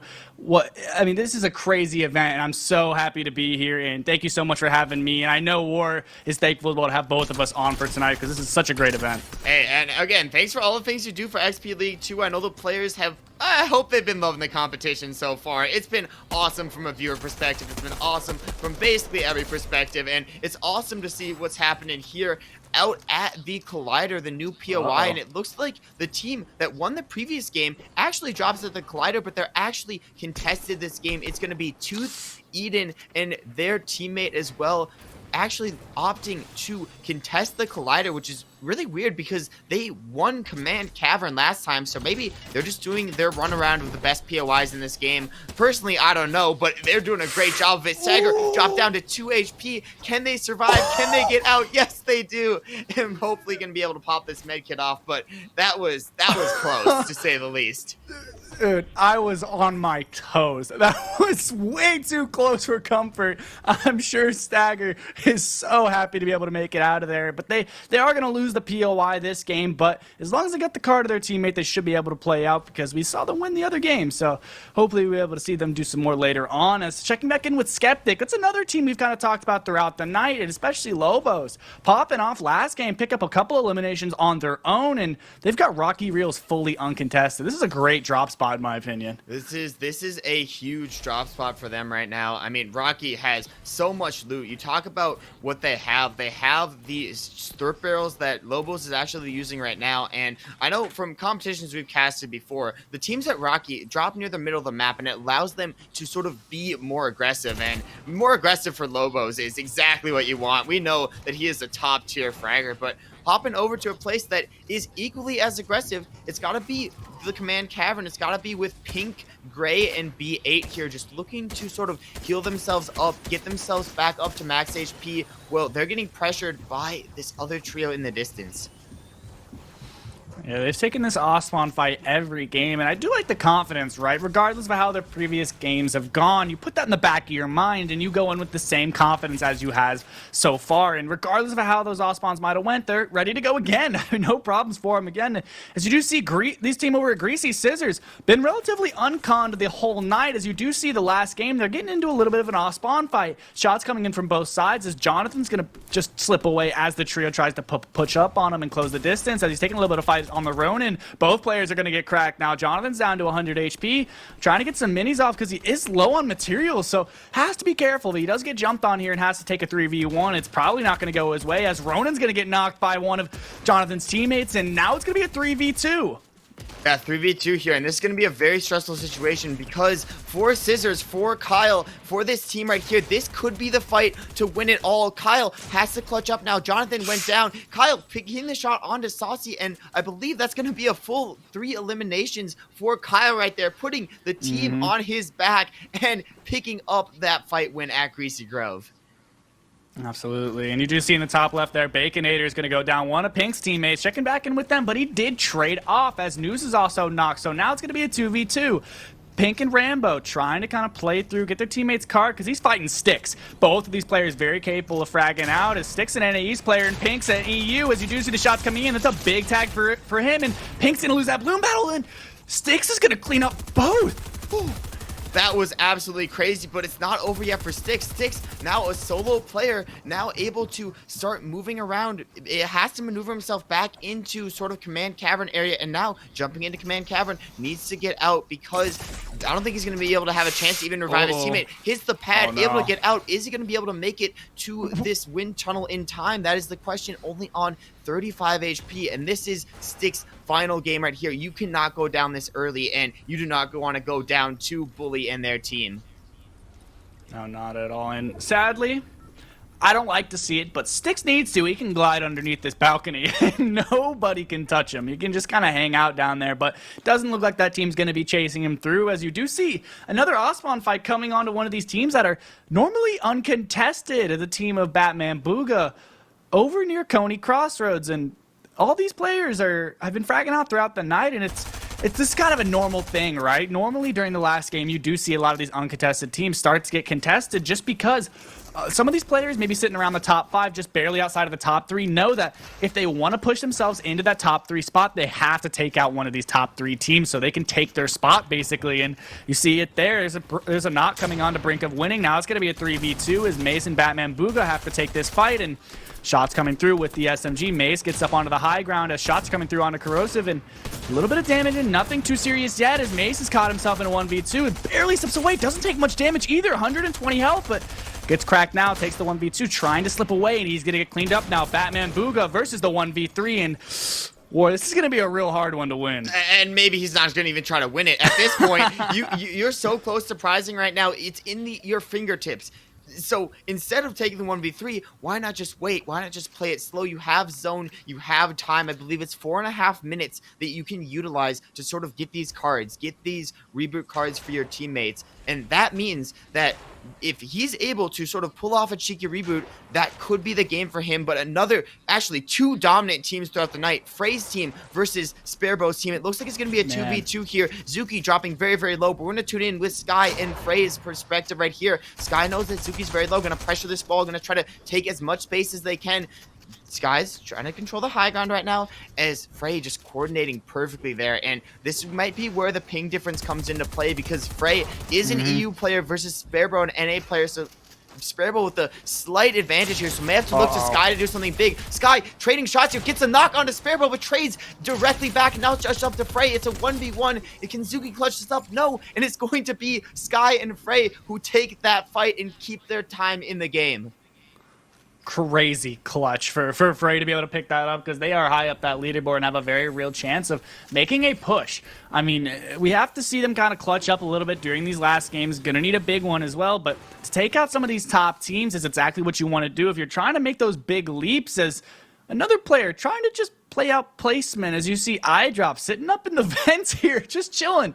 Maybe it's nice and cool up here. I don't know. Like, what are we doing? Chilling in the vents, just hanging out, grinding placement, I guess. And there might be an unsuspecting trio rotating their way into the gas station, and all of these players are just waiting for them, just sitting idly by, waiting, and just barely going to slip away as that trio is rotating through. And that could have been a big game shifter for these guys, just hanging out in the vents, but nothing really going to come of it. I think this is just a play for placement at the end of the day. I feel like if this team is able to make endgame with the loot they have right now, and flipping from perspective to perspective, they have decent loot. It may not be 100% fully there, but it does mean that if they're able to make the endgame, if they're able to clutch up some placement, the first placements start coming in at top 17. But if you aren't able to make it to the top 17, like 2 of these teams aren't going to be able to, then you're not even going to get into the cascading placement points, and you're not even going to have a value game here. So at this point, you just got to stay on your feet. You just got to stay on your toes. And the camping strategy, I have nothing against it. If I'm in a lobby with this caliber of pro players and also XPL players, I'd be pretty scared myself. Yeah, all these players are very, very scary if you put a weapon in their hand and full shield. So you do see a lot of them trying to play a little bit more placement style. I mean, it's pretty magnetizing, like ways people are approaching this last game. You do see a lot of them playing a lot more aggressive, like Eden's team here, who's already got 5 eliminations on the board, but then you saw that team who's just solely playing placement and eye drop. And I mean, both strategies work, but currently we're watching Eden's team take another fight with Skeptic's trio, and Skeptic's gonna take a lot of damage off the rip as Corrosion's trying to go up the high ground, down to 50 HP, and the quick knocks. Now it's Lobos getting that elimination, as now it's gonna be a 3v2 as shots coming through. Eden's doing a little bit of an edit course, styling on him just a little bit. He's on 4 eliminations so far this game, and shots coming through for both of them. And XP Tooth and Eden are going to have to get together or rotate out, as they're going to do just that. Just ditch your teammate. You got to go, guys. This is the last game of the night, so any kind of placement you're trying to come up with, you got to do it now. Yeah, and the significance of the last game, this is the game that decides everything. Everybody's aiming for the top 3 at this point in time, and Eden doing whatever it takes, but against a player like Lobos and Skeptic and Big Dog, these are 3 very, very dominant players, and they have a very, very aggressive playstyles, but it's actually going to be Eden starting the aggression, jumping onto Lobos. He's not afraid to take the 3v2 or the 3v1 in this situation. Just full-on confidence, full-on aggression, but I don't know if that's what you want in this situation, but maybe it was just enough aggression to sort of tell Lobos, Skeptic, and Big Dog to sort of back up for a second. Hey, you can't eliminate me that easy, and that means I can kind of sneak out of here, get my teammates reboot card, and reset. And XD Tooth just kind of dipped out, and he looks like he got ambushed on the way of rotating out and just kind of got picked up there. I wonder if Eden just kind of told him, it's like, hey, man, I'm going to try and take this fight a little bit, see if anything can come of it. But XD Tooth, as he was rotating away, gets cleaned up by another trio. So now Eden's going to have to play the solo and try and clutch up some of these placement points, maybe get their teammates reboot card. But I mean, he has to be careful now because Skeptic's team's on the hunt. Looks like they found him as Eden now trying to get away. But, buddy, there's no more cars in this meta, so maybe find a bush, maybe find a tree. He has to pick up a quick elimination if he wants to make something of this because, guys, this is your very last game as Skeptic's going to come through. Shots coming around the corner, but no damage comes through as the Big Dog's trying to get through the box now, and Eden's only down to 57 HP, can't edit through the bottom now as shots come through with the SMG, and Eden's gonna cleaned up.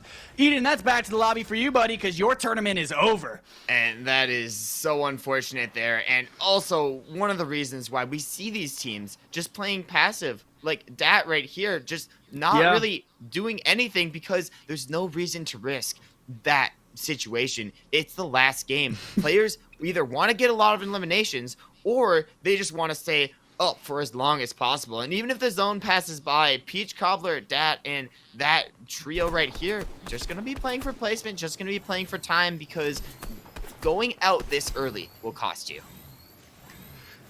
Is it bad to say that I almost wanted to see a Q-Ray strat in this? No, it is not. I always want the same thing.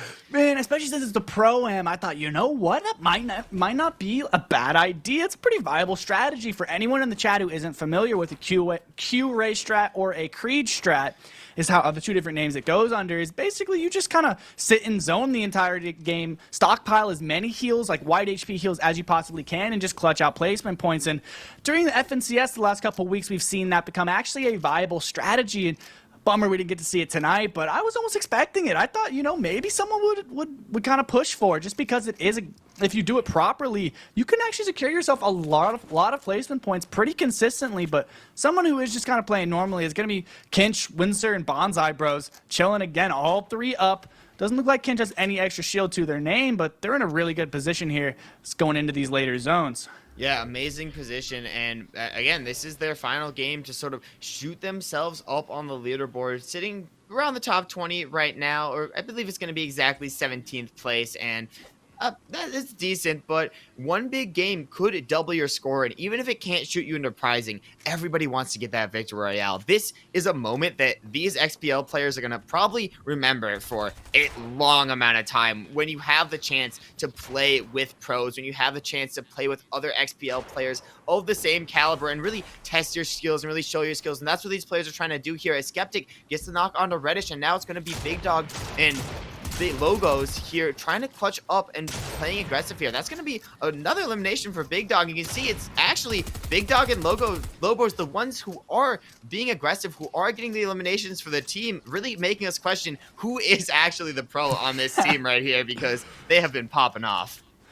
Hey, no slander to Skeptic. You know, he is an OG of the game. He's been around a long time, and he did pick up that intro elimination onto Reddish. So, I mean, these guys all over. I mean, just the fighting chemistry between them is really something to marvel at. Both of them. I mean, Skeptic generally being the one to kind of be the entry fragger, so to say. He's picking up those initial tags, kind of being the IGL of the group to push them to kind of take these engagements. But Lobos and Big Dog, both of them are pulling their own weight. They're doing a lot for these fights, and some of them are really, really doing well. Like Lobos, we saw him last game do extraordinarily well, and then again this game, Big Dog already on 2 eliminations. So these guys are fragging out tonight. I just hope they can kind of push to find that success during endgame like they are during the mid game. Yeah, and in 12th place overall before this game, the eliminations will keep shooting your score up more and more and more. They've already gotten 4 points on the board for this game, plus the 2 placements that they've basically already been guaranteed. And I don't think they even know that there's somebody in the bush next to him, but that tree dropping, that tree might indicate exactly where that player is, but Did they see him?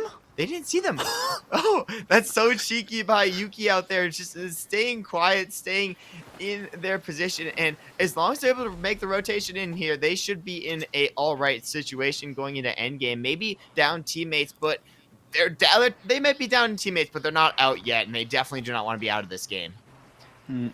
Some players who are out is there in the top left. You see Devour Ruger going down. Almighty Merman also getting knocked. So this is coming down because anyone you see get taken out now, their tournament is over. They are done for the night. Because at this point where it's going to be hard to get any kind of reboot as we're coming down these last couple moments. But Bonsai Bros, Windsor, and Kinch, some players that we've consistently seen them been able to get to at least this point in the game with all 3 players up. They've done a really good job of picking their mid-game fights. And as you do see here, Skeptic starting to get into a little bit of a battle with Batman Booga as they're ramping up the high ground. It looks like they're not going to shy away from this as Skeptic's going to try to go for a high ground, do a little bit of a high ground retake, takes the high ground, shots onto Mace. That's the big damage, and Mace is barely going to slip away. Skeptic's not going to let him get away easy, though. Shots coming through in Skeptic's box. Has to be careful, though. Brink of winning, trying to look for anything he can. There's shots coming in. That's a big 150 pump from Skeptic as his teammate's going to clean him up now. Lobos picks up that elimination as Skeptic. Lobos has to be looking for the other 2 as Big Dog gets knocked to a third party, so they're going to have to get together and try and get this res off. Skeptic's got him boxed, but they have to be careful because the sprays are coming through. Yeah, and that's going to be Quinn in the distance making that fire, and Lobo's really tasked with the job of ensuring that Quinn stops firing at them. He has the basically mythic thermal assault rifle, but it's really hard to get a lot of damage per second because it just shoots so slow, so basically reluctantly, and it's really hard to actually hit your shots when it comes down to it. And Skeptic also has another mythic weapon, the mythic I believe this is gonna be Sloan's mythic burst assault rifle. So this team is absolutely kitted, and it's a great situation overall for them. Yeah, I haven't seen Skeptic as much competing in some of the regular Fortnite competitive events, but I know he's still very active within the Fortnite space, especially within like the arena or the no-build space. And being able to lock down these mythic assault rifles just because he has that expertise about the spawns and what the strategies are for these kind of lobbies. And he's just showing out tonight, taking these engagements really, really well. And Big Dog, 2 eliminations as well. Lobos on 2. So they've already got 5 on the board, and those are 5 points. They're going to push them even higher up the leaderboards because this is their last chance to solidify themselves within that top 3 as they've got themselves a spot in zone, and they've got these ARs to kind of put down pressure onto anyone they need to as Batman, Booga, and Mace now as a duo on the low ground. I wonder if they're going to aggress this. Yeah, and it seems like they've just been playing aggressive the entire game. They already have 5 eliminations, which out of the players in the lobby, that is a significant number, a significant percentile of them, and they might be looking for more. If they realize that Mace and Batman Booga are a duo instead of a trio, it could be over for them. But another team that you don't want it to be over for is going to be Dat and Peach Cobbler down on the low ground, just doing whatever they can to sort of stay in this game. But it's going to be Kinch picking up the elimination onto Dat, so now it's all going to be on the back of Peach Cobbler. As you do see Windsor getting taken out a little bit, but instead it's going to be the team we've been talking about all night. It's going to be Scissors' team jumping up for the high ground. Now Bonsai Bros has to drop down as Frey picks up that elimination onto Kinch, and now it's just on the back of Bonsai and Bonsai and Windsor here to sort of clutch up in this game. They kind of tunnel visioned on those teams down by the edge of zone that are getting forced in, and while looking for those eliminations, they got landed on. Height is now gone, and I mean, granted, they had high ground on half and half. That would have been such a huge advantage for them, not to mention their teammate is now down. So they've got to play this out as a duo and try and clutch up as many points as they can to push themselves up the leaderboard. I believe going into this last game, they were sitting in 17th place. So I'm sure they're going to be looking to try and push themselves into that top 10 position. It's only 10 points away, sitting around 38 points within the top 10. Of course, that's starting this game as Skeptic as well, being one of those teams that's sitting in 12th. But they are also fragging out. So they're going to be looking to push themselves up even further. Still on 5 eliminations, getting pressured now, but they do have a pad to be able to use to get into the zone. The Skeptics set up the low pad, broke into a high pad. Have to be careful when this team's on high ground, especially Mason, Batman, Booga. They're going to be rotating through as well. And Lobos, no. Trying to aggress us on backside. Maybe he'll pick up an elimination or two, but Lobos, you're going to get held, man. As teams are going to be positioning themselves in zone, if you're the last one to rotate, everyone's going to be looking at you as Skeptic gets eliminated, and his teammates are going to try and box on to grab anything left over. And they're going to be one of these last teams to rotate into zone, and they're going to be in big trouble. Yeah, I think Skeptic actually not eliminated on a sliver of HP, maybe a single HP right there. Lobo's able to meet up with their team, but you can see the significance of that fight. They had to use 2 launch pads and a lot of healing items just to get into zone when they could have instead just played it safe, played it non-aggressive, but I don't even think they're playing it aggressive. You see on the bottom side of the screen, Batman, Booga just going super aggressive, but this is between a lot of other teams, and Windsor is actually the one who picks up that elimination onto Lobos. So now we have a lot of teams in this area split up into duos, completely dismantled, and it's going to be up to Big Dog and Skeptic to sort of clutch up in this game to sort of play for the placement when placement in this zone is so hard to come by. And actually, Batman Booga showing that it's so hard to come by. He goes down. That might be the end of their run. They're in 5th place before this game, and it could be over for them here. You have to start looking at what players are actually left that can clutch themselves up a top 5 finish. I believe Bravo's team is still up. They were in 1st place going into this game, so if they can make themselves into these moving zones, they might be able to lock themselves a spot within that top 3, maybe even a 1st place. As you do see Skeptic's team now trying to look for any kind of pad to recycle, as this first moving zone is going to be crucial to get yourselves any like advantage positioning, as Skeptics is going to get beamed just as they make it into zone. They have to pop this med miss as Windsor and Bonsai Bros gliding through, trying to kind of lock down that high ground position like they were holding earlier, and this is going to be it for a lot of guys. We'll see who's going to kind of trying to extend those mats to lock down the high ground, because if it's someone within those top 8 teams, because there's a couple of them are down within the top 3, it's gonna be massive. Shake up the leaderboards like crazy. I believe it's actually gonna be Frey and their teammates who are able to lock down that high ground unless it's been recently disrupted. But speaking of disruptions, Okra is picking up the elimination on backside of zone onto Reaper, but they have to keep running. The zone is forcing these players into more and more awkward situations, which means they have to play more and more awkwardly. Has the memis that they need, has the med kits, but with so much pressure from the entire lobby, what can you do in this situation? The zone not even gonna pull back, so now Okra has to run in on a sliver of HP, can't even heal, just has to keep using that memis to keep themselves in the game. And right now it looks like there's not even a high ground, but actually Frey landing on it again, ensuring that themselves, Yo Skies and Boxen, able to sort of take the control of this lobby. And this is where it really comes down to it. It's what teams in this lobby are still in that were in our top 3 before this game. And the only team I'm seeing right now that stands for is going to be the team of Bravo, previously in 1st place, but this could leave the door open for a lot of other teams to clutch up some huge placements and maybe skyrocket themselves up into the prizing this game. If I'm not mistaken, that's Bully's team still up as well. And I might have saw Trey for just a moment there, but Windsor trying to clutch up any kind of placement he can here. But his team's already on 6 eliminations, so they've got a little bit of points here, and placement's just going to start rolling through. And you can see it there. Trey and Jack still up. Clouds as well. They were sitting in 2nd place. Going to be making a run here for 1st, battling back and forth, because I believe both these teams are still up. Bravo and Trey. Both of them still up, trying to grind out any kind of placements, and if one of them goes down, the other might be able to pick it up, but it might come down to eliminations, as Frey's team has a ton. How did we miss this? Look how many eliminations they have, War. They've gotten so many points on the board this time. They could skyrocket. Sadly, I don't know if they're actually in contention for those top 3 spots just based on where they were going into this lobby, but they could still shoot themselves way up the leaderboard. As you see, Quinn's trio starts to drop down as Quinn's trying to play low ground, but Playify still up as well, picking up an elimination as Bullies lock down the ultimate low, and Bravo now just gets knocked. That's our 1st place team. That's our first place team going down, but we have so many teams able to sort of contest for this position, and so many teams up as duos, up as trios. You can see Trey, 2, and Cloud just doing whatever it takes, but my mind's just set on what Frey, Skies, and Boxing are doing, even though they might not be in contention. This is one of the craziest games I've ever seen. They're actually getting in. They're aggressing onto Trey. This could be the fight that decides it all. This could decide everything. Boxing, you gotta get in zone. You want a sliver of HP. Boxing goes down. Skies goes down. It's all up to Frey. Frey on the high ground, utilizing the armored walls. Cloud's also able to survive that engagement, and now it's a top 4 situation. Who's still in? Which teams is it going to be? It's going to be Bully's team and Mythic's team still up in the game, but Clouds and Frey both left as solos. These are the teams we've been looking out for in this game. Clouds, here is your time to clutch as a XPL student. What can you do in this game? What can you do to make something happen? And Frey wants to make something happen onto Mythic, going for some serious damage, some serious shots right here. Has all the heals in the world, has all the eliminations in the world. He just needs the victory royale at this point.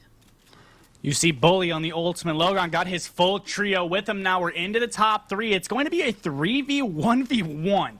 So I'd be very surprised if Bully can't pull this out. And one of these XPL players are going to have to do something crazy. As you see one of them pick up an elimination in zone, and Bully's going to get up the last. And that's going to be Bully's win in game number 5.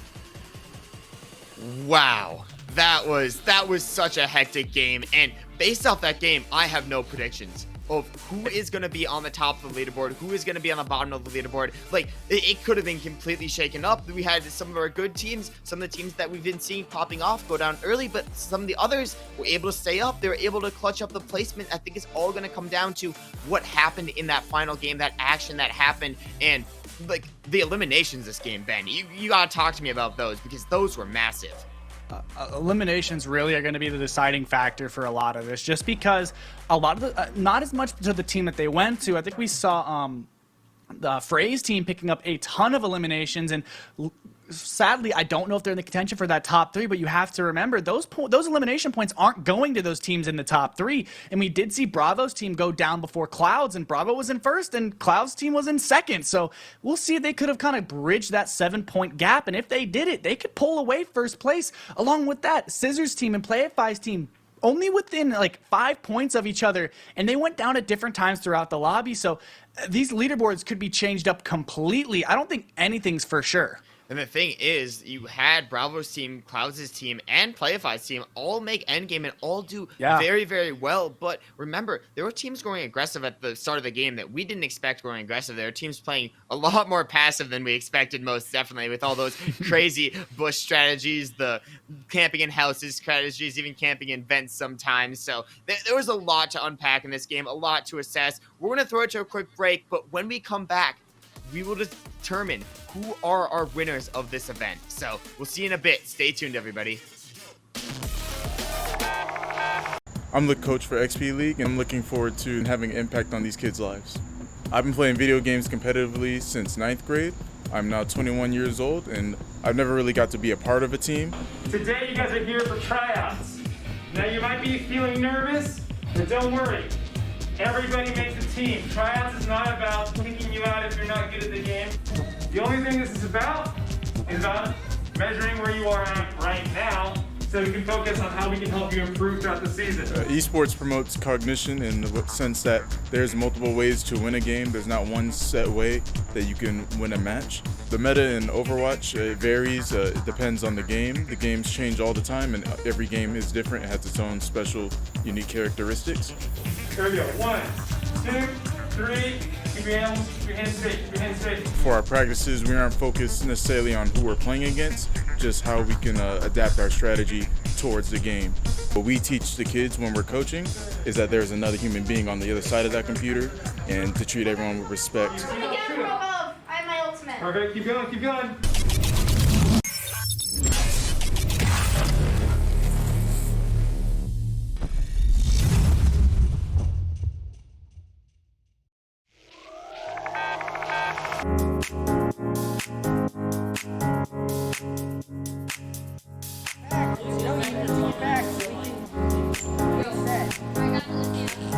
Yeah, I'm not gonna rip it. It doesn't matter at all. Esports is a multi-billion-dollar industry. We're taking that and we're delivering it to elementary and middle school kids. Yo, you guys are getting pretty wrecked by me. Dad, all right, push up with me, push up with me. We're bridging the gap between conventional athletics and competitive gaming.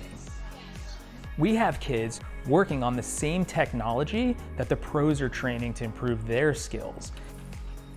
When did you lose? When did you lose? Why did you lose? Like the games that you lost, why did you lose? Through a partnership with the Positive Coaching Alliance, our coaches go through a double goal certification. They learn not only how to work through the strategies of the different games they're playing, but they also work through how to impact these kids' lives in a positive way. They get to mark and highlight behaviors and attributes that will lead to long-term life skills. You love being Battle Mercy. Yes, Battle No, it's not. Why don't you tell us your favorite move that Mercy does? So what brought me to XP League is the experience of my children. I had always hoped and wanted them to be a part of a youth athletics team. So I realized they all love competitive gaming. So why not marry their passion with what I'm hoping for them to learn and achieve and put healthy, solid values in place in something that the kids want to do and are excited about doing. Yes, Boopsiva! Experience points. Every game awards experience points. And what we built here is an experience. Professional level equipment, the top tier partners in esports. They're also getting the experience of sportsmanship values, of working with mentors and coaches, and of being part of the team. It's all about the experience. I need you. Nice. Go. Group in now. Push in. We don't have to get. Good game. Good.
here to die.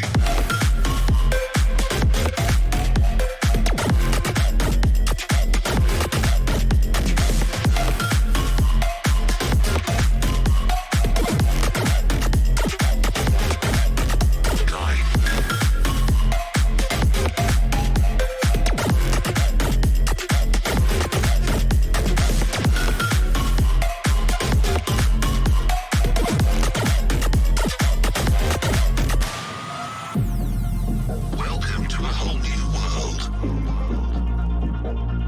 Your planet is now under Midrangers' control. Humanity will be exterminated. If you hear this message, do not try to leave. Do not try to fight. Do not try to resist. You will be eliminated.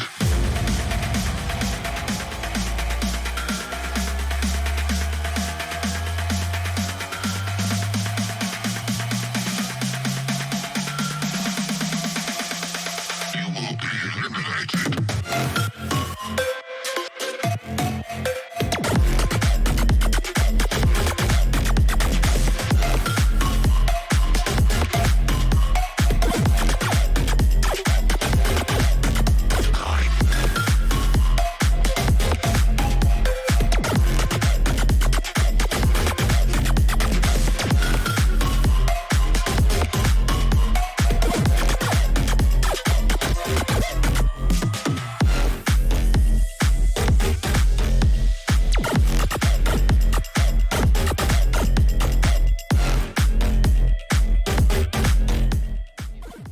Welcome back to the XP League and Cope Pro-Am featuring Fortnite and War. We just finished out game number 5 and these leaderboards are looking kind of crazy, but before we get to that, let's do a quick little recap about the night. Who kind of popped off? We saw a bunch of different team pick up victory royales. I think we saw Bravo's team pick up a win in game number 1, and Scissors kind of went crazy after that. Yeah, Scissors absolutely went insane after that. They were the two, I believe it was the Northern Mountain Zone and also the Sleepy Sound, or not the Sleepy Sound, the Command Cavern Zone that they absolutely popped off, and they showed that they were the king of the mountains, and they won both of those games with a ton of eliminations on top of that. So, I mean, Scissors and their team absolutely incredible throughout the night, and I was so impressed by how the way they played. But game 4 and 5, what happened on those, Ben?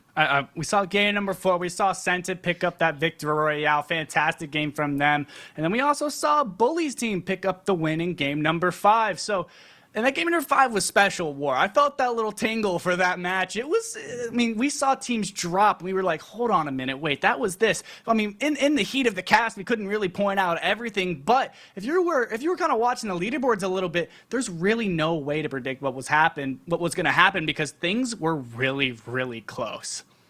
Yeah, things were immensely close there, and in my opinion, there was 5 or 6 or maybe even 7 teams that all could have pushed their way up the leaderboard there, and then that amazing, huge elimination games from teams like Frey's team, who were just able to hold out high ground for the majority of the game, and also the team of, I believe it was the aggressive team of Lobos, Big Dogs, and Skeptic just going hyper aggressive in that last game, showing they were not afraid to frag onto any players, any pros, just going as aggressive as they can, picking up as many eliminations as they can. I can't wait to see if they shot up the leaderboard or if they just barely missed out on placements. I mean, overall crazy.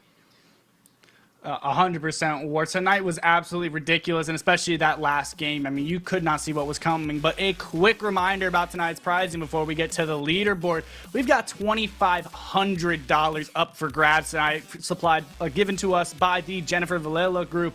And that's going to be first place is going to take home $1,250. Second place is taking home $750. And third place takes home $500, with the XP League players getting to take home on top of that Corsair peripheral bundle and Amazon gift cards. So War, there is so much on the line tonight, and I'm itching to tell them what these leaderboards are. Any last minute things before we get to them? Honestly, I want to get to the leaderboards. I want to see who finished in the top 3. Who is the champion of the first ever? Maybe there are going to be a few more of these because these have been awesome. It's just so cool. We'd be happy to cast on them again. Just quick shout out there. And XP League Cope doing amazing things by putting on this Pro-Am tournament. But overall, just an amazing competition so far. Ben, I think it's time. I think it's time for us. I think it's that time. Top 3. It's that time, guys. We're going to go ahead and announce the top 3. But before I get to that, let's go ahead and tell you real quick. It's actually a tie for first and second place. So we had to go to a tiebreaker based on victory royales. That tie is going to be between Cloud's team and Bravo's team, and it's going to be Bravo's trio taking home that #1 spot. His trio is going to be consisting of Bravo, Jock, and Noah. Fantastic job from you guys, and congratulations. And of course, in second place, that's going to mean Trey, RX, and Clouds taking home that second place spot. And our third place position in war, last but not least, for that prize money is going to be Playify's trio of Bread and Safari. Congratulations to all you guys. Fantastic tournament, and it was so close there at the end.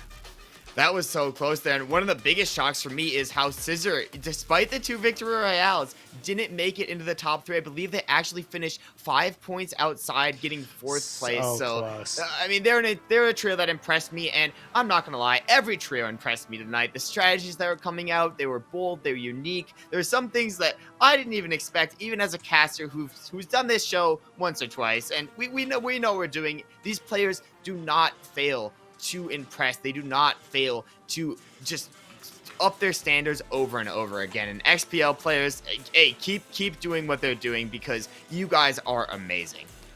100%. Just to go ahead and touch on again, that prize money tonight is going to be provided by the Jennifer Vallela group, and thank you so much to you guys. We wouldn't have been able to put on this event without you. And on top of that, we got to talk about XP League. Thank you so much for bringing your players in. They did so well tonight. And of course, Cope.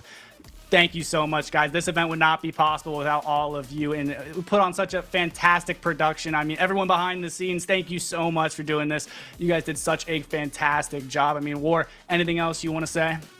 No, and I think that means we basically got to close it out here. But before we do, just got to give him another shout out. Jay, the co-founder of XP League, one of the people actually who pushed to have this tournament in the first place.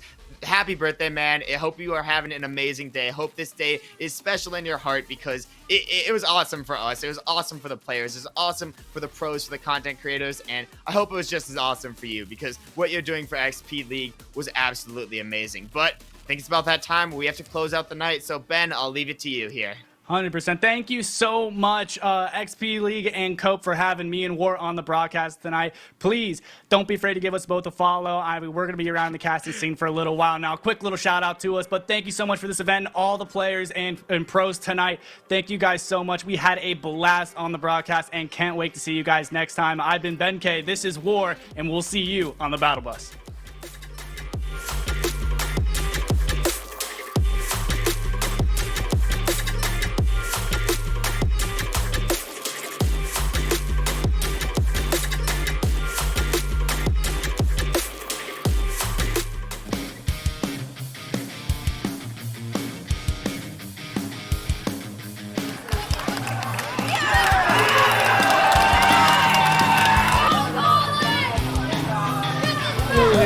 This is so close. Overtime coming in. It's going to Horn. It's going to Horn. They take it. They're so close. And that's it, ladies and gentlemen. Then over Horn have taken the victory here at Grand Finals. Oh my goodness, what a performance.